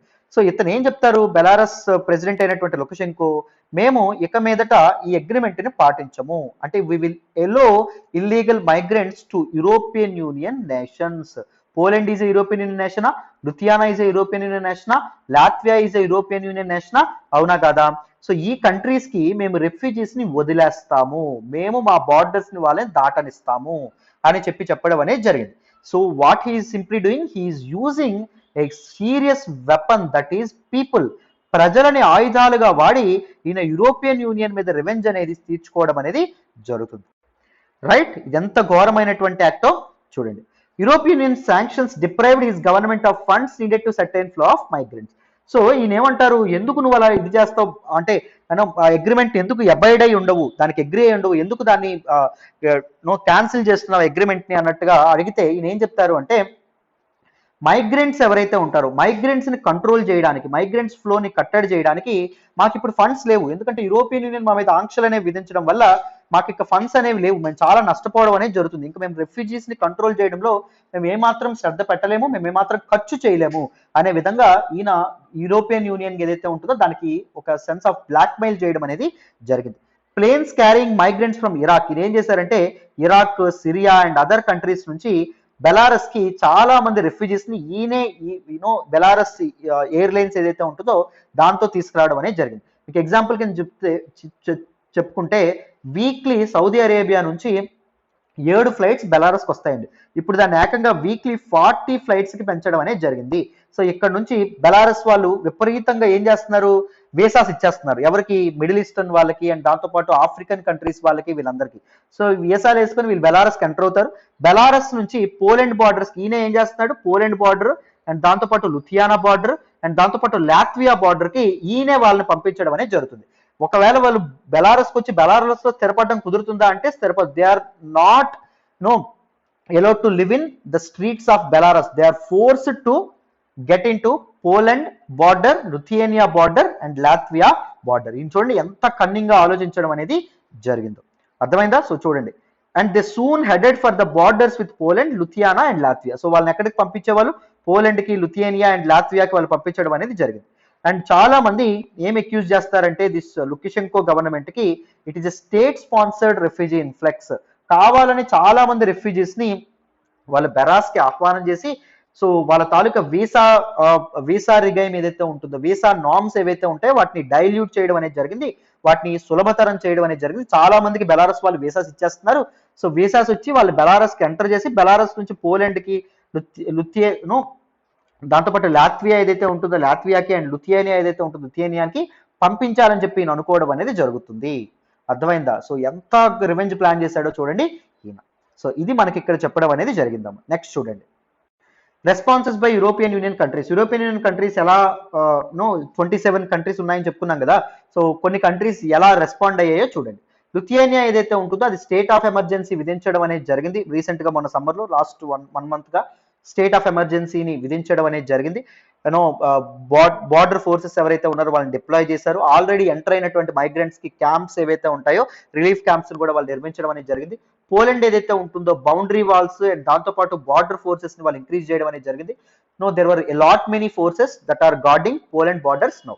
అండ్ యూరోపియన్ యూనియన్ అనేది పోలాండ్ కి, లుథియానియాకి అండ్ లాత్వియాకి స్ట్రాంగ్ సపోర్ట్ అనేది అందించడం అనేది జరిగింది. మీ వెనక మేము ఉన్నాం, మీరు కంగారు పడకండి, బెలారస్ సంగతి మేము చూసుకుంటాం అనే విధంగా వీళ్ళు చెప్పారు. యూరోపియన్ యూనియన్ అఫీషియల్స్ ఏం చెప్పారు అంటే ఎనదర్ రౌండ్ ఆఫ్ శాంక్షన్స్ విధించాలి, బెలారస్ మీద ఆంక్షలు అనేవి ఇంకా కట్టడి చేయాలి. సో వాళ్ళని ఇంకా స్క్వీజ్ చేయాలి, స్క్వీజ్ చేస్తేనే ఈయన తగ్గుతాడు, లేకపోతే తగ్గేటట్టు లేడు అనే విధంగా ఇక్కడ చెప్తున్నారు.